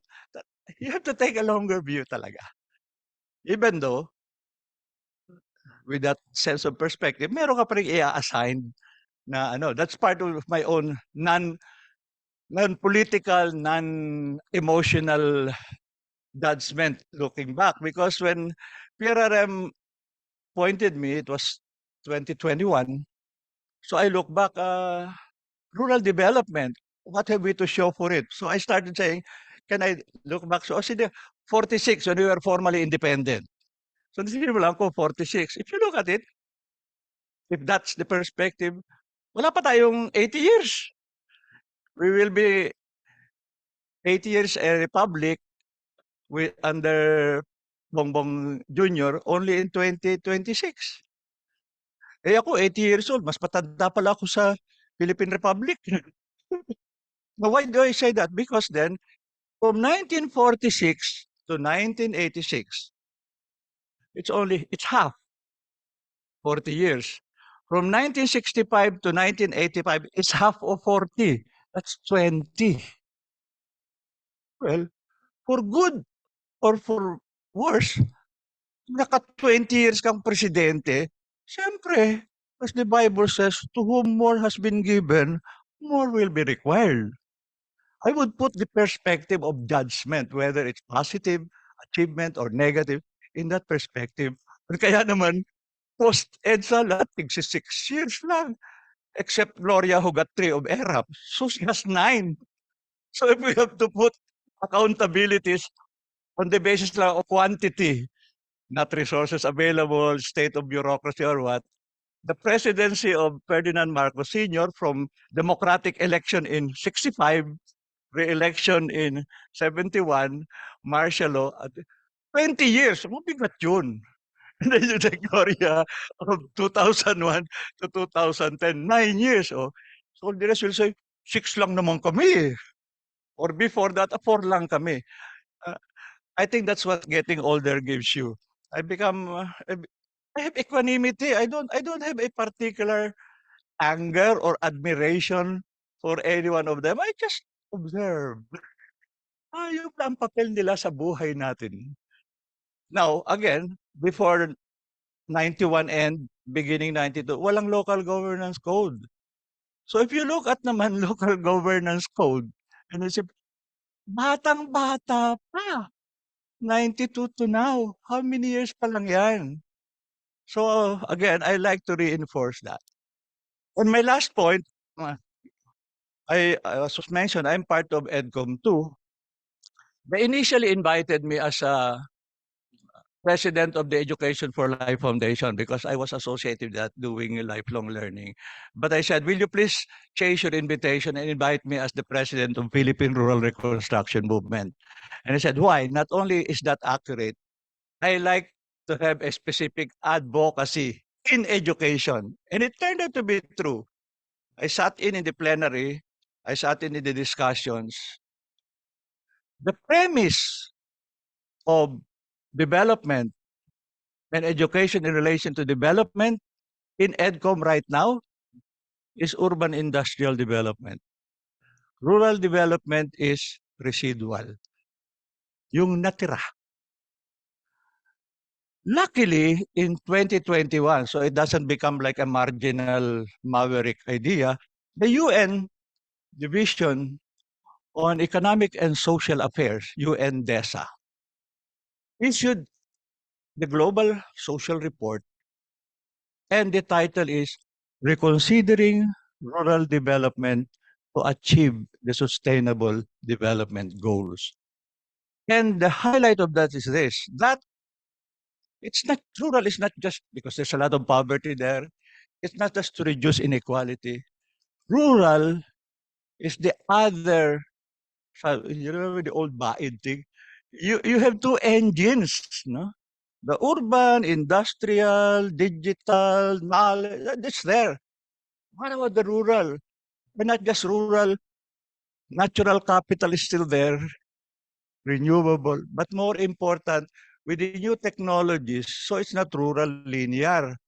You can have digital, you can have links to market, you can even have institutions there, so that people don't need to leave the rural and go to the mega police with all its corresponding problems. There could be. In fact, the report says that rural development in this time includes new forms of urban development in situ or new townships. Having read that, I stumbled onto the other literature and I tried with that because nilagay ni Ernest sa original slides. Hindi ko nakita kung ginamit mo pa the other challenge about the geopolitical tensions in the West Philippine Sea and China and the US. What I find interesting, and I also recommend to DAP's possible engagement because we are a think tank. Sabi nga ni President Jojo, pumunta ako sa China. Ako isang think tank, kakausap ko 200 think tanks. But what was interesting is rural reconstruction, which was originally a concept by James Shen and another Chinese, and then transported here, had a revival in the 90s about a new rural reconstruction movement in China. Then it got played down and now has been adopted in another form by the Chinese Communist Party and government under the term rural revitalization. And according to Professor Wenti Jun, with whom I communicate, sabi niya, this is not simple, kawawan man rural, tulungan natin. This is a strategic perspective. Because sabi niya, China focus on developing the urban, the industrial for export, but there will be trade wars. May ipit kami. So, we don't have a domestic market kasi nag-aalisan sa rural. Walang kapital doon. Aalisan ang mga migrant, mga bata. So, they will invest now to develop the rural, not simply as a poverty alleviation o baka magkagulo, as another area for growth, sustainable and more equitable growth. I mean, that kind of thinking is something that we should explore. I mean, right to our situation, because very often we associate concern for rural development only in terms of poverty or anti-insurgency. So I was telling someone, kung minsan iniisip ko pang dapat malaki pa rin ang NPA kasi hindi nyo inaasikaso ang rural eh. Problema lang, pag may NPA naman, ang inyong mindset is paano sila patayin. So, pero ngayong clear yung iba, NTF-LCAC ba ay nagde-develop nun? Sabi nyo, diba sabi lang, ang frontline dyan, LGU. Meron pang sustainable development, equitable development projects in areas that you have cleared of insurgency. So, sabi naman dito, ang papel ng eminent fellow is to pose questions to which we do not have answers. But I hope that this response stimulated by Ernest's framework in its last call for looking at the centrality of potential of advancing not just practice but discourse and capacity building in local government is something that the AP will really consider. So maraming salamat, Ernie. Maraming salamat sa inyo lahat.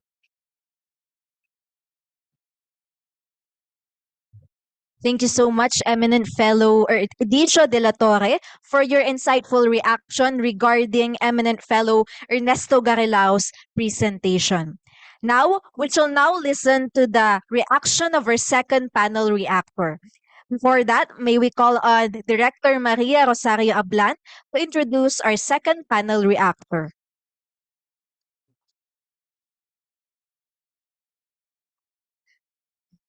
Our second panel reactor is Ms. Dorotea Boy Navarro. She's the director of the DAP Sustainable Human Development Program. Her experience ranges from organizing and building capacities of community-based NGOs and mobilizing rural communities. Ms. Navarro implemented programs on health financing, rural development, agrarian reform enterprise development, and environmental management for poverty reduction endeavors.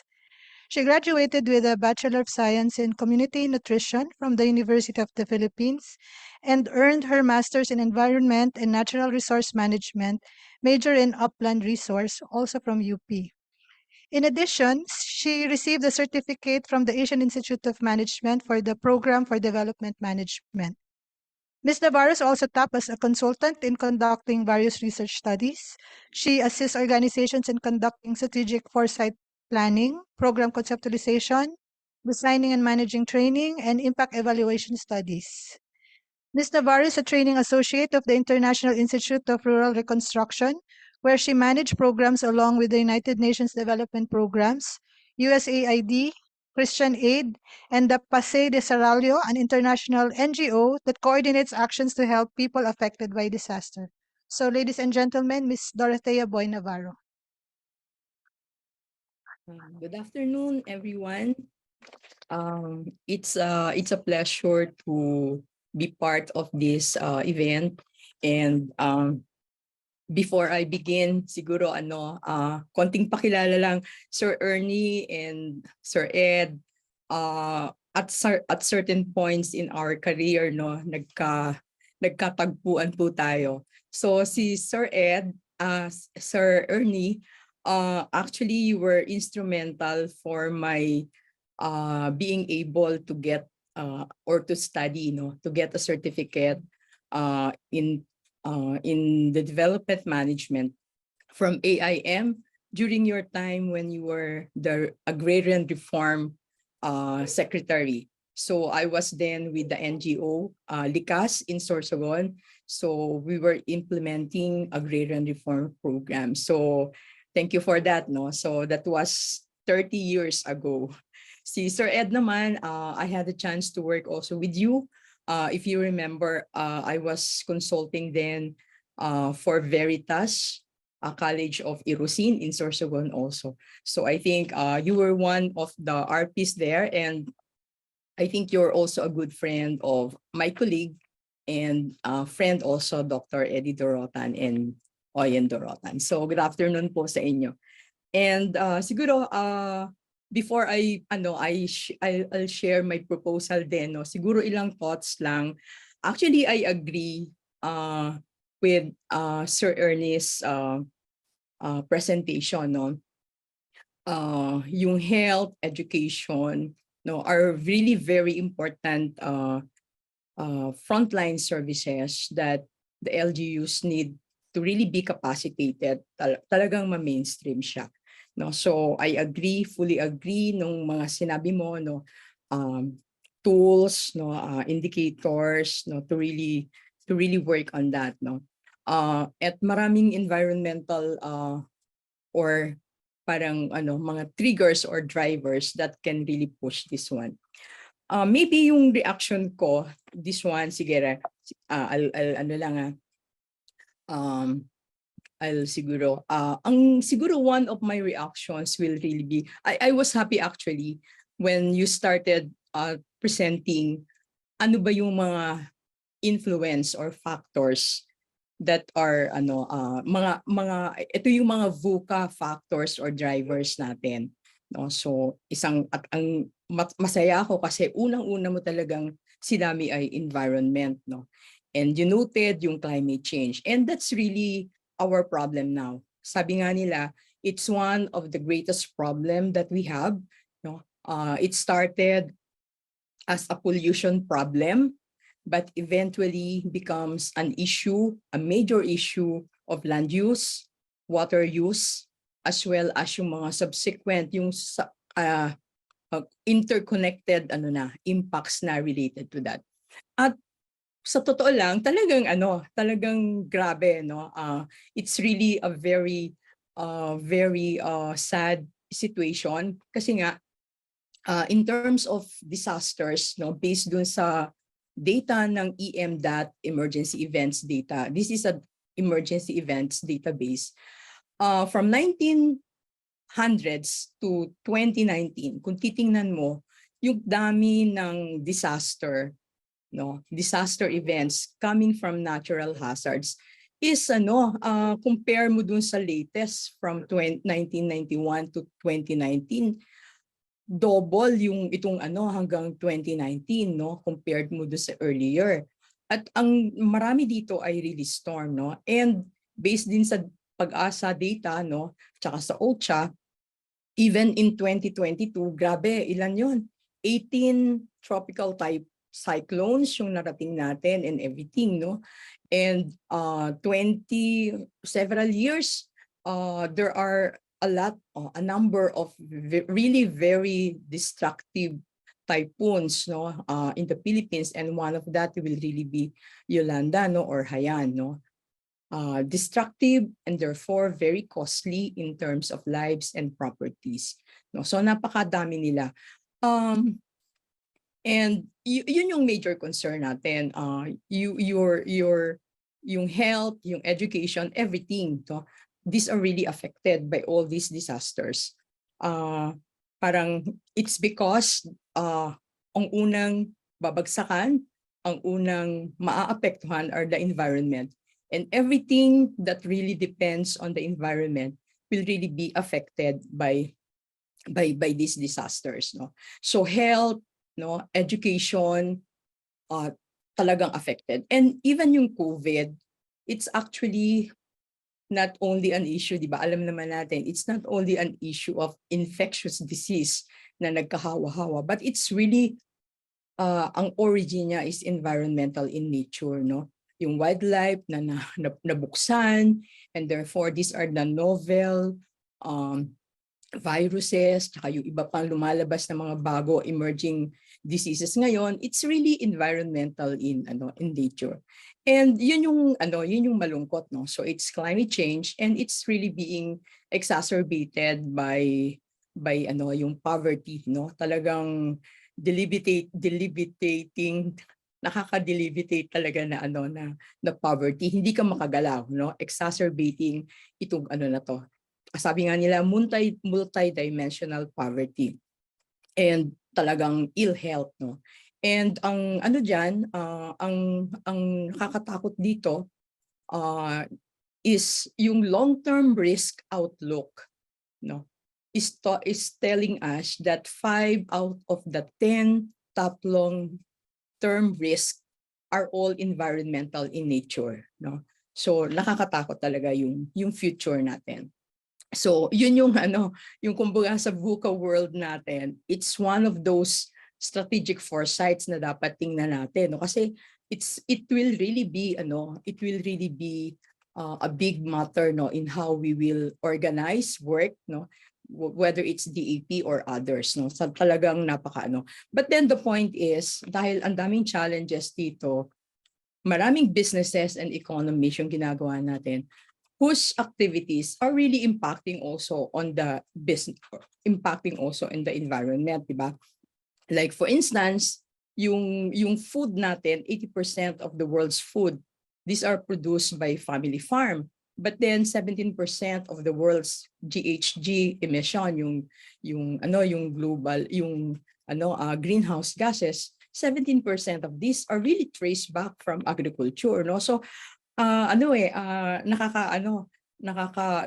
pinagpakain tayo, and yet this one is also causing us a lot of harm, no?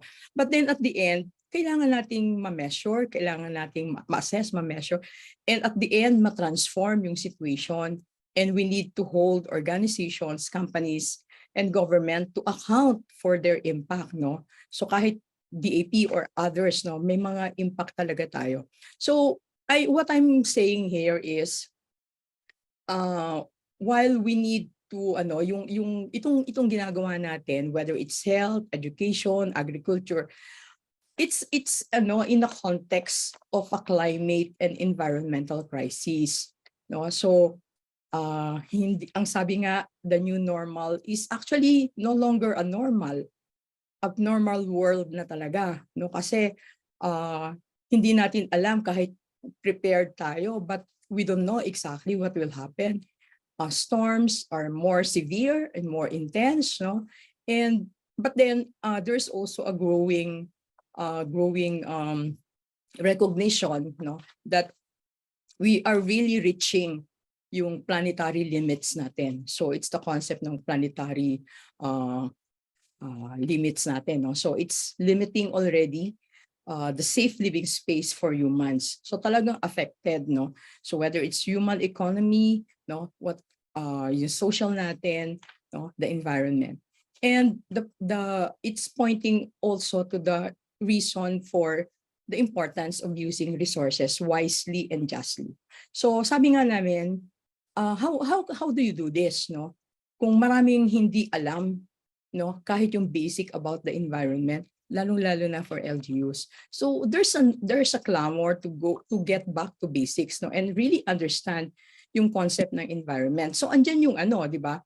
Our concept of environment, we have these capitals, no, and one very important capital is what we call the natural capital. Diba? This is the environmental products and services that are available, provided by our environment. So these are easily recognized, measured, no? So these are the minerals, the energy, the timber, the agriculture land, the fisheries, the water. And included in this natural capital are the various ecosystem services that are often invisible, no? Such as the air, the water filtration, food protection, and carbon storage, the pollination of crops, habitats of wildlife. All this, if affected, are affected din talaga lahat, no? Including yung health. So health, food security, health security. But yun nga so the natural capital is really the basis not only of our production, of our economy, but it's also the very basis of life itself, no? Yun yung Then of course we have other capitals, and this would include yung social capital. So these are the institutions like DAP, no? Families, communities, businesses that helps the human capital din ng communities natin to develop, no? At ma-harness yung natural capital. And then we have the human capital, so but this will include yung na-mention nga ni Sir Ernie. It's about people's health, diba? Yung kaalaman, knowledge, skills, and motivation that are needed for productive work, no? And itong human capital na to are enhanced through education and training, no? And these are central to our economy. And DEP is really into this, no? Social capital, the human capital. Of course, there are the manufactured capital, financial capital. Ito na yung ginagamit mo, no? These are the tools in order to utilize yung natural capital. But the point is, we are facing, no, a sustainability crisis kasi we're consuming our stocks of natural resources, our natural capital, no, including na rin yung human and social. They are being consumed faster than they are being produced, particularly yung natural capital, no? And at the rate we are using this consumption, baka hindi na natin masustain yung vital stocks in the long term. So ito yung isang nakakatakot na situation, no, for now. Now, ano yung and for that, di ba, ang daming ginagawa, no, ang daming efforts to really work on that, no. And isang ano nga dito is yung sustainable development framework. We have that. Okay. So yung sustainable development framework, we have the 3 pillars. And I'd like to, ito yung central sa reaction ko rin po, Sir Ernie, dito sa ano. At the end, ano yung proposal, no, in terms of what should DAP do also in the light of this VUCA world, no. So yung 3 pillars natin, talagang nandito yung environment, no. So it revolves around preserving and enhancing the ecosystem locally and globally, no, by measuring, no, and improving our impacts in the environment. Very critical to. But then we are also working on the social equity. Okay.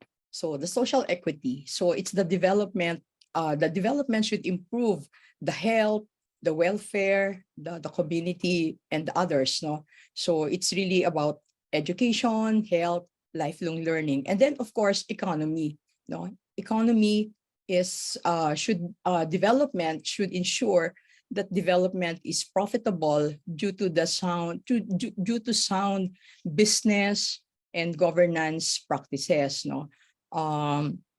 Dapat sustainable to, no, and with the right policy and conservation, and includes conservation. So at the end of the day, we want to make sustainable. We want to be in sustainable decision making, no. So to ensure yung sustainability na to. So of course, we have the sustainable development goal. Yeah. Ngayon, let me go to my reaction. I'll present na may prepare lang ako na ilang slides to share with you ano yung nakikita ko. Kasi while I'll generally agree, meron din kaming proposal, no, on how the EP should also be working, no, in our VUCA environment. Okay, so let me just share my slide.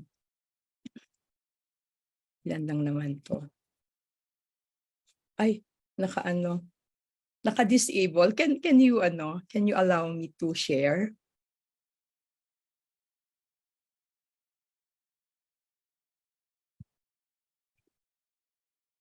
So okay na. Can I share? Ay, naka-ano pa rin. Naka-disable.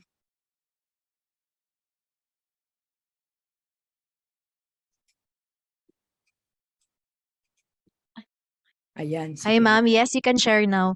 Okay, sige. Thank you. Ito na. Wait lang ha. Sige. Let me just... Can you see it now?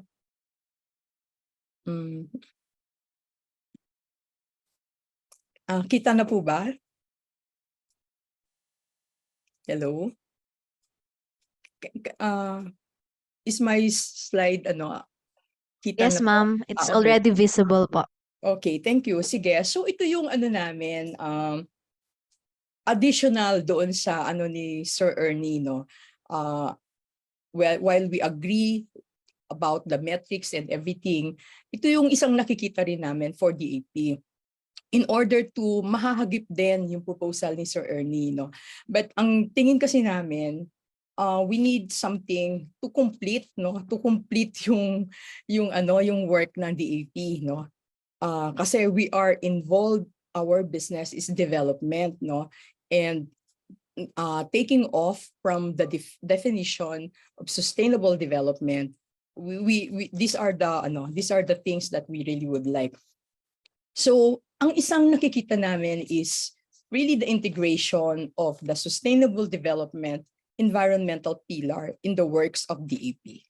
Gawin siyang visible, no, gawin siyang consciously ma-integrate, no? Kasi we want to consciously work for sustainable development.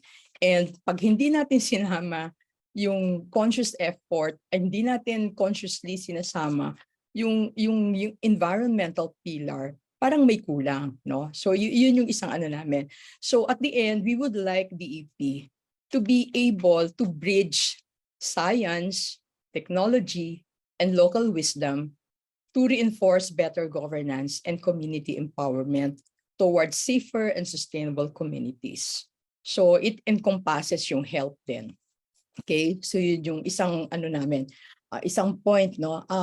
This is anchored also doon sa Rio Declaration on the Environment and Sustainable Development that states that there should be for sustainable development, dapat may environmental protection. That should be an integral part of the development process, and it cannot be considered in isolation. Parang kasi nangyayari, well, protection ng environment is a menro. Yung DRR, they work, sometimes they work in silo.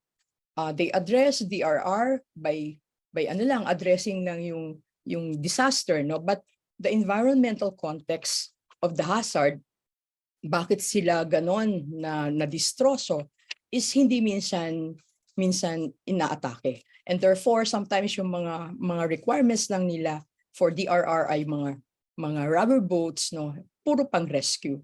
But yung protection part, medyo hindi na nakukonsider.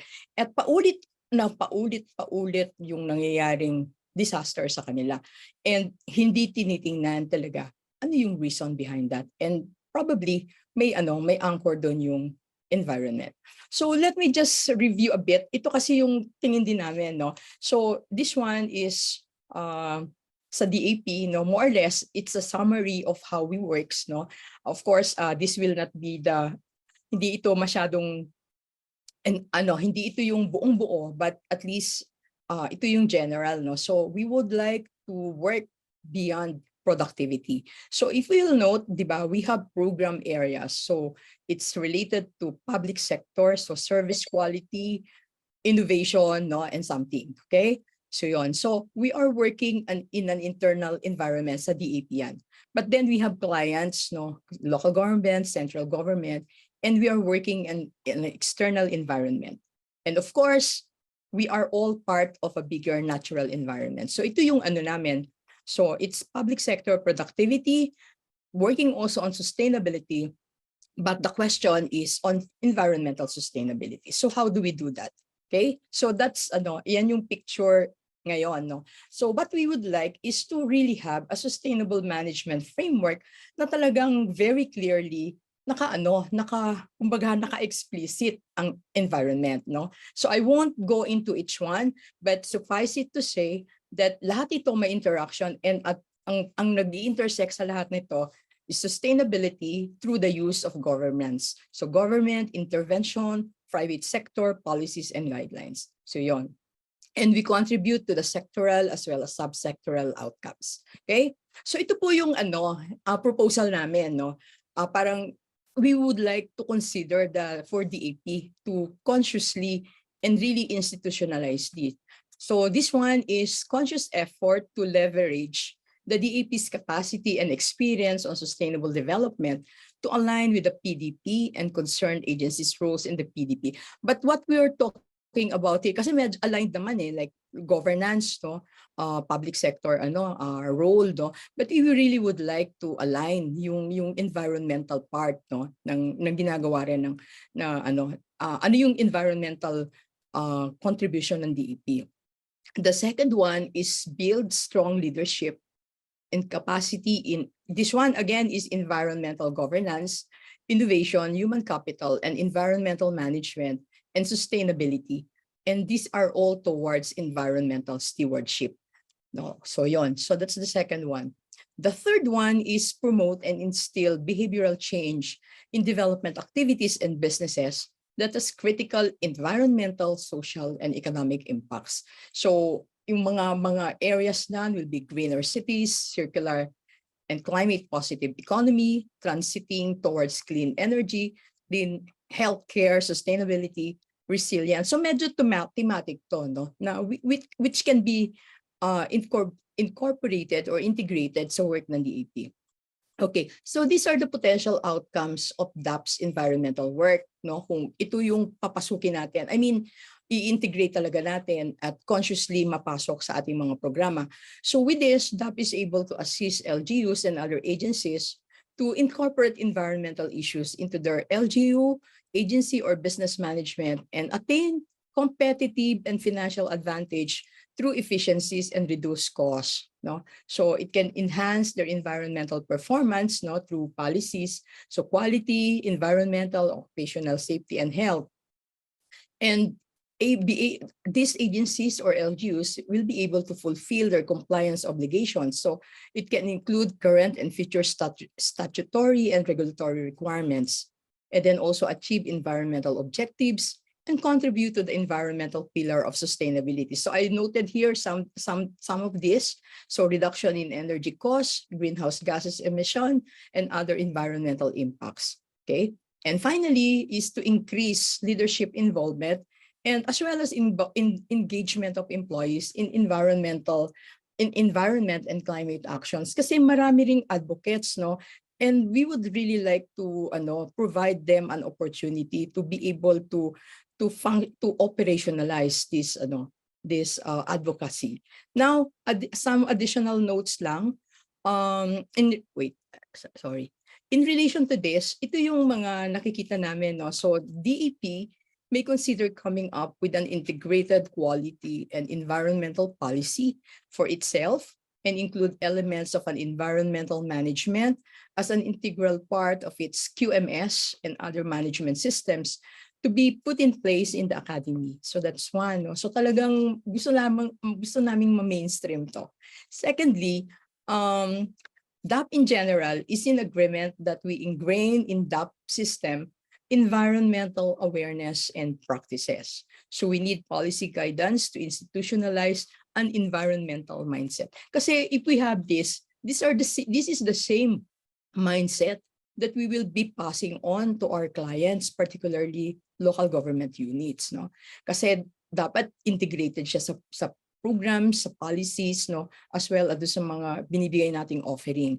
And finally, DAP needs a set of criteria that are environmentally friendly on how it will prioritize its limited resources, you know, and ensure that its actions, programs, and interventions can contribute to environmental sustainability.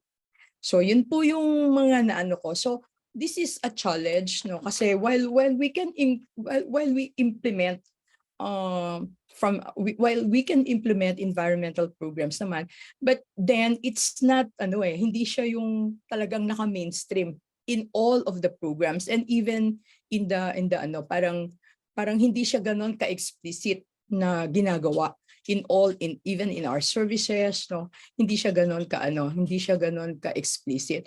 And I think that's one of the yun yung mga kailangan natin sa ngayon, kasi talagang we are really being challenged, no, by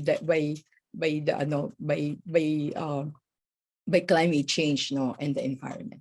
So I guess ito lang, Sir Ernie, yung no problem, kasi yung itong itong proposal na to, encompassing nito yung health, no. Ang gusto lang namin ma-recognize na even yung health, yung education, meron siyang environmental, sabi nga, social and environmental determinants, di ba? Social and environmental determinants of health. And yun yung isang anggulo dapat ng trabaho ng DEP, no? Na nakikita namin na to really be able to be an effective social sustainable development promoter or advocate, no? At saka talagang ma-impart talaga to, masama to sa mga programs and projects na ini-implement with local government units. And for that, we are open to the challenge. We are willing to do that, no, as long as the DEP is also willing to pursue and support yung effort na to for environmental mainstreaming, no, sa ating program. So yun lang, sir, no. I think that's my inputs lang and some reaction to your presentation. Thank you po. Thank you, Director Boy Navarro, for your reaction. We will ask for the insights of our on-site Facebook and Zoom attendees during our open forum. But before that, let us call on stage Engineer Nelson Casalan for our third panel reactor.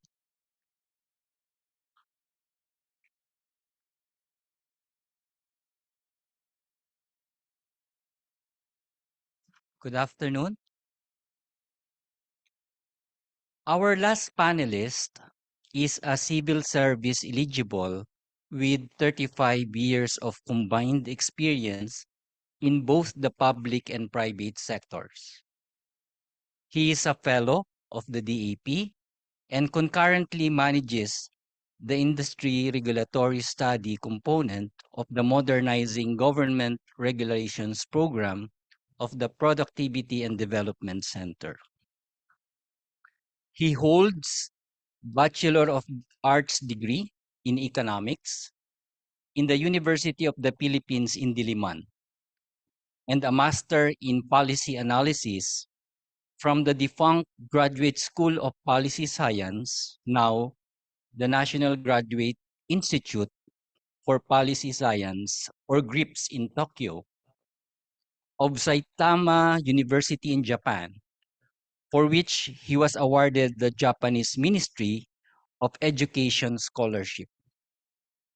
He has been a participant in several domestic and overseas training activities of the Asian Productivity Organization and has served in other areas of DAP's operation, including Council of Fellows and corporate operations and strategic management, as well as some ad hoc functions and projects under the Office of the President. He has also assisted the Academy's Public Management Development Program as program representative and panel chair for the capstone project of PMDP's Middle Managers class, as well as chair for the interview panels of PMDP's MMC and senior executive class candidates. Dear esteemed guest speaker, my colleagues in the Development Academy of the Philippines, and guests, it is my honor to introduce our panelist, Mr. Ruel Hermoso.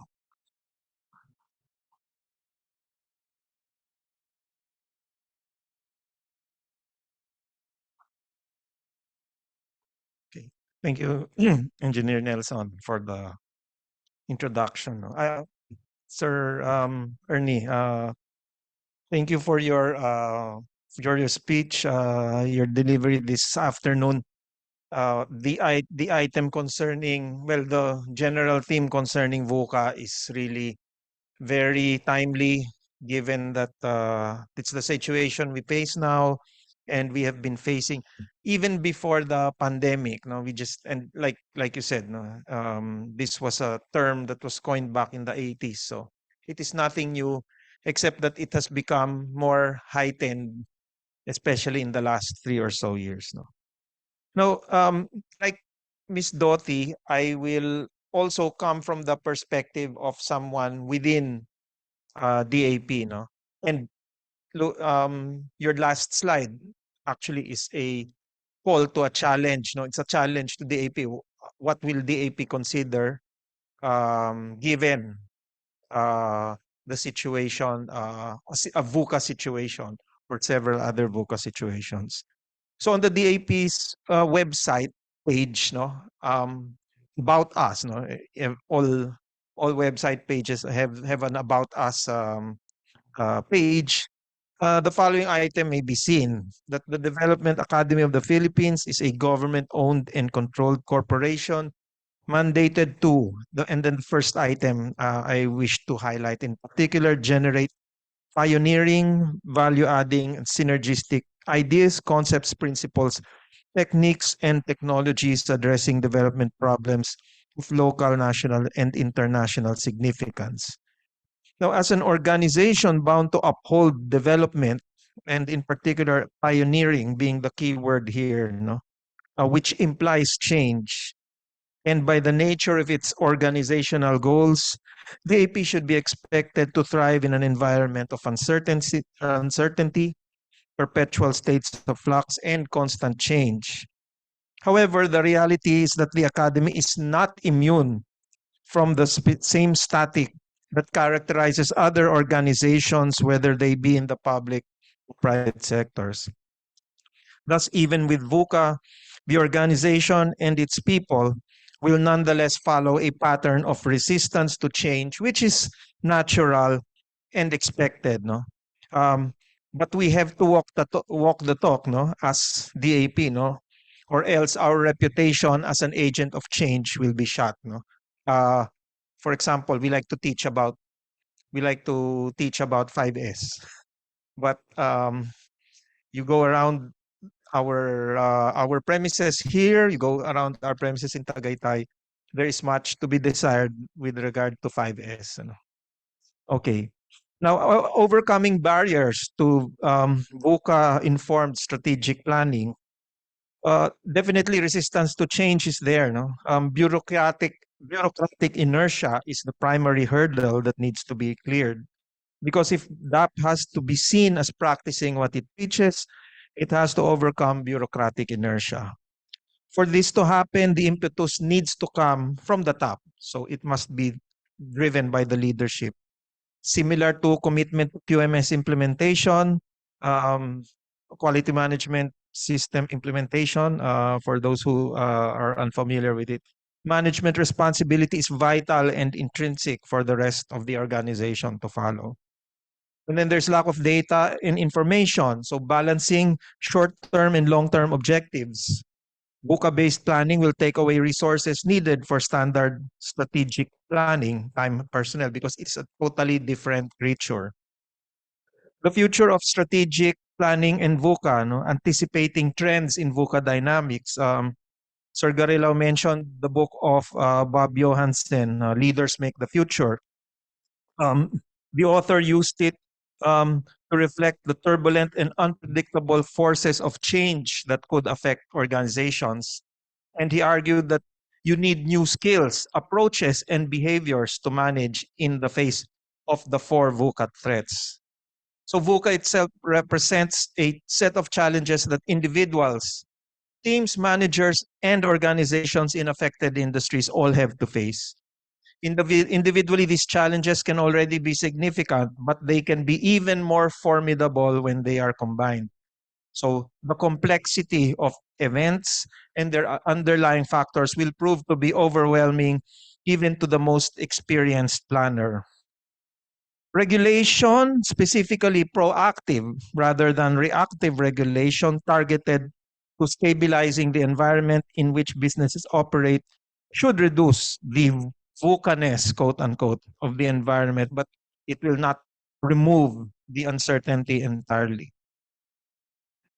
Technological advancements and their impact, many will be market driven, as Sir Ed De La Torre also mentioned, no? Market driven developments like Uber or Grab locally, and then online payment platforms, Maya, GCash, and then Airbnb are market driven, but a good number will not. So the unpredictability of these advancements, such as AI-based bots like ChatGPT, adds to the VUCA-ness again of the situation. Okay. And then the continuous learning and adaptability as a norm. Another example of how VUCA takes away vital resources such as manpower from other important tasks and activities. A culture of continuous learning and receptivity to changes and inconstancy helps the organization navigate this complex environment, but it helps to achieve a level of stability as well. Large organizations like big ships will tend to fare better in stormy seas compared to smaller boats, but this is not an absolute guarantee that it will stay afloat, like the Titanic. No? Thus, the need for constant vigilance within these organizations. Adaptability in future black swan events, no, and there will be black swan events similar to COVID. We don't know what it could be. Another pandemic, World War II, famine, etc. No, these are events that are outside our usual planning activities, planning exercises, but and maybe we wish to ignore such things, no, but they can happen, and as COVID showed, they will happen. You know? So these are so the ability to account for such events and the ability to be flexible or agile in its face is the hallmark of what could be a really good way of planning, no? Or a really good approach to planning. No? So I wish to end at this point and call our organizations, no, DAP, and the clients that we serve, no, who rise to the challenge of looking at VUCA as something that is not to be afraid of, but rather to approach it with calm and collected thinking, ano. So overall productivity also, no, I wish to add that overall productivity and quality and even innovation will certainly be boosted if we are able to plan accordingly, even in the face of a VUCA event, no. But the downside is in the form of employment attrition, and that cannot and should not be ignored, no. As the Terminator movie series declares, Skynet is here. So VUCA is here also in the same way. So on that, I wish to end. Thank you again, Secretary Galao, for your presentation.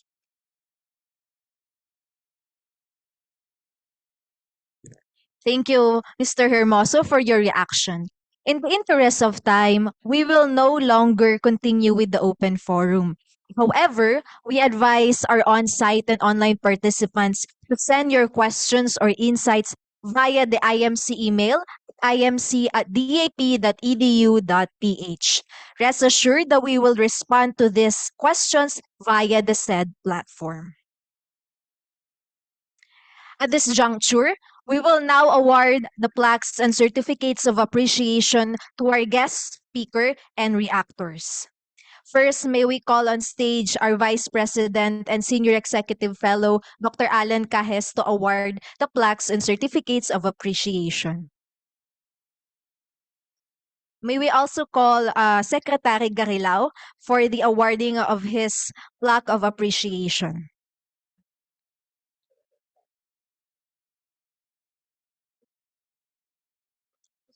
Sir, and I read the Development Academy of the Philippines awards this plaque of appreciation to Ernesto D. Garilao for his invaluable contribution as guest speaker during the Onofre D. Corpuz Lecture Series, given this 10th day of August 2023 at the LS Verata Hall, DAP Pasig City, Philippines. Signed by Attorney Engelbert C. Caronan Jr., MNSA, DAP President and Chief Executive Officer. Please stay up for a quick photo opportunity. Thank you.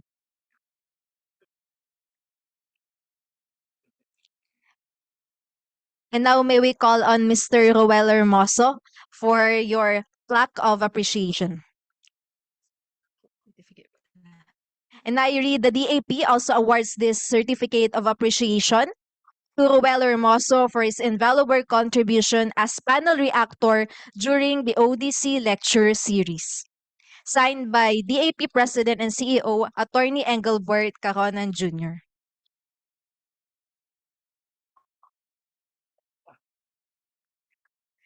And lastly, if it is possible po, for Ms. Dorothea Navarro to turn on your camera po for the awarding of your plaque of appreciation.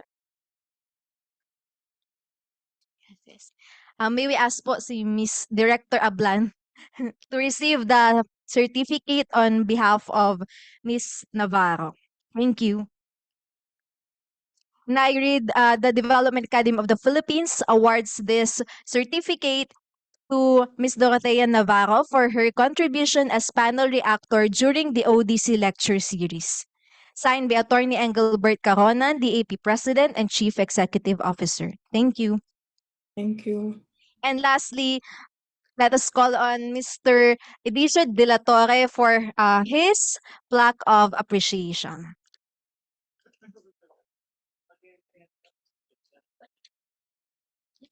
And I read, the DAP awards this plaque of appreciation to Mr. Edicio de la Torre for his invaluable contribution as panel reactor to the ODC Lecture Series. Now may we ask everyone to come on stage for a quick photo opportunity.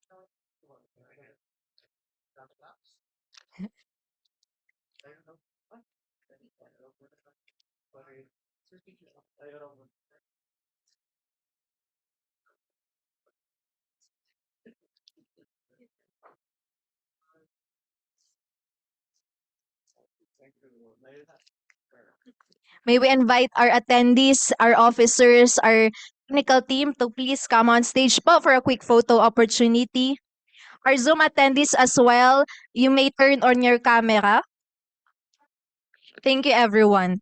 But before we officially end our program, we would like to remind you to accomplish the event satisfaction form by scanning or going to the link flash on the screen. This will help us gather insights about the quality of our events and identify areas of improvement. And this ends the second installment of the ODC Lecture Series, the relaunch. Please join us again on September 11 for the third installment. Magandang hapon po at mabuhay po tayong lahat. Thank you!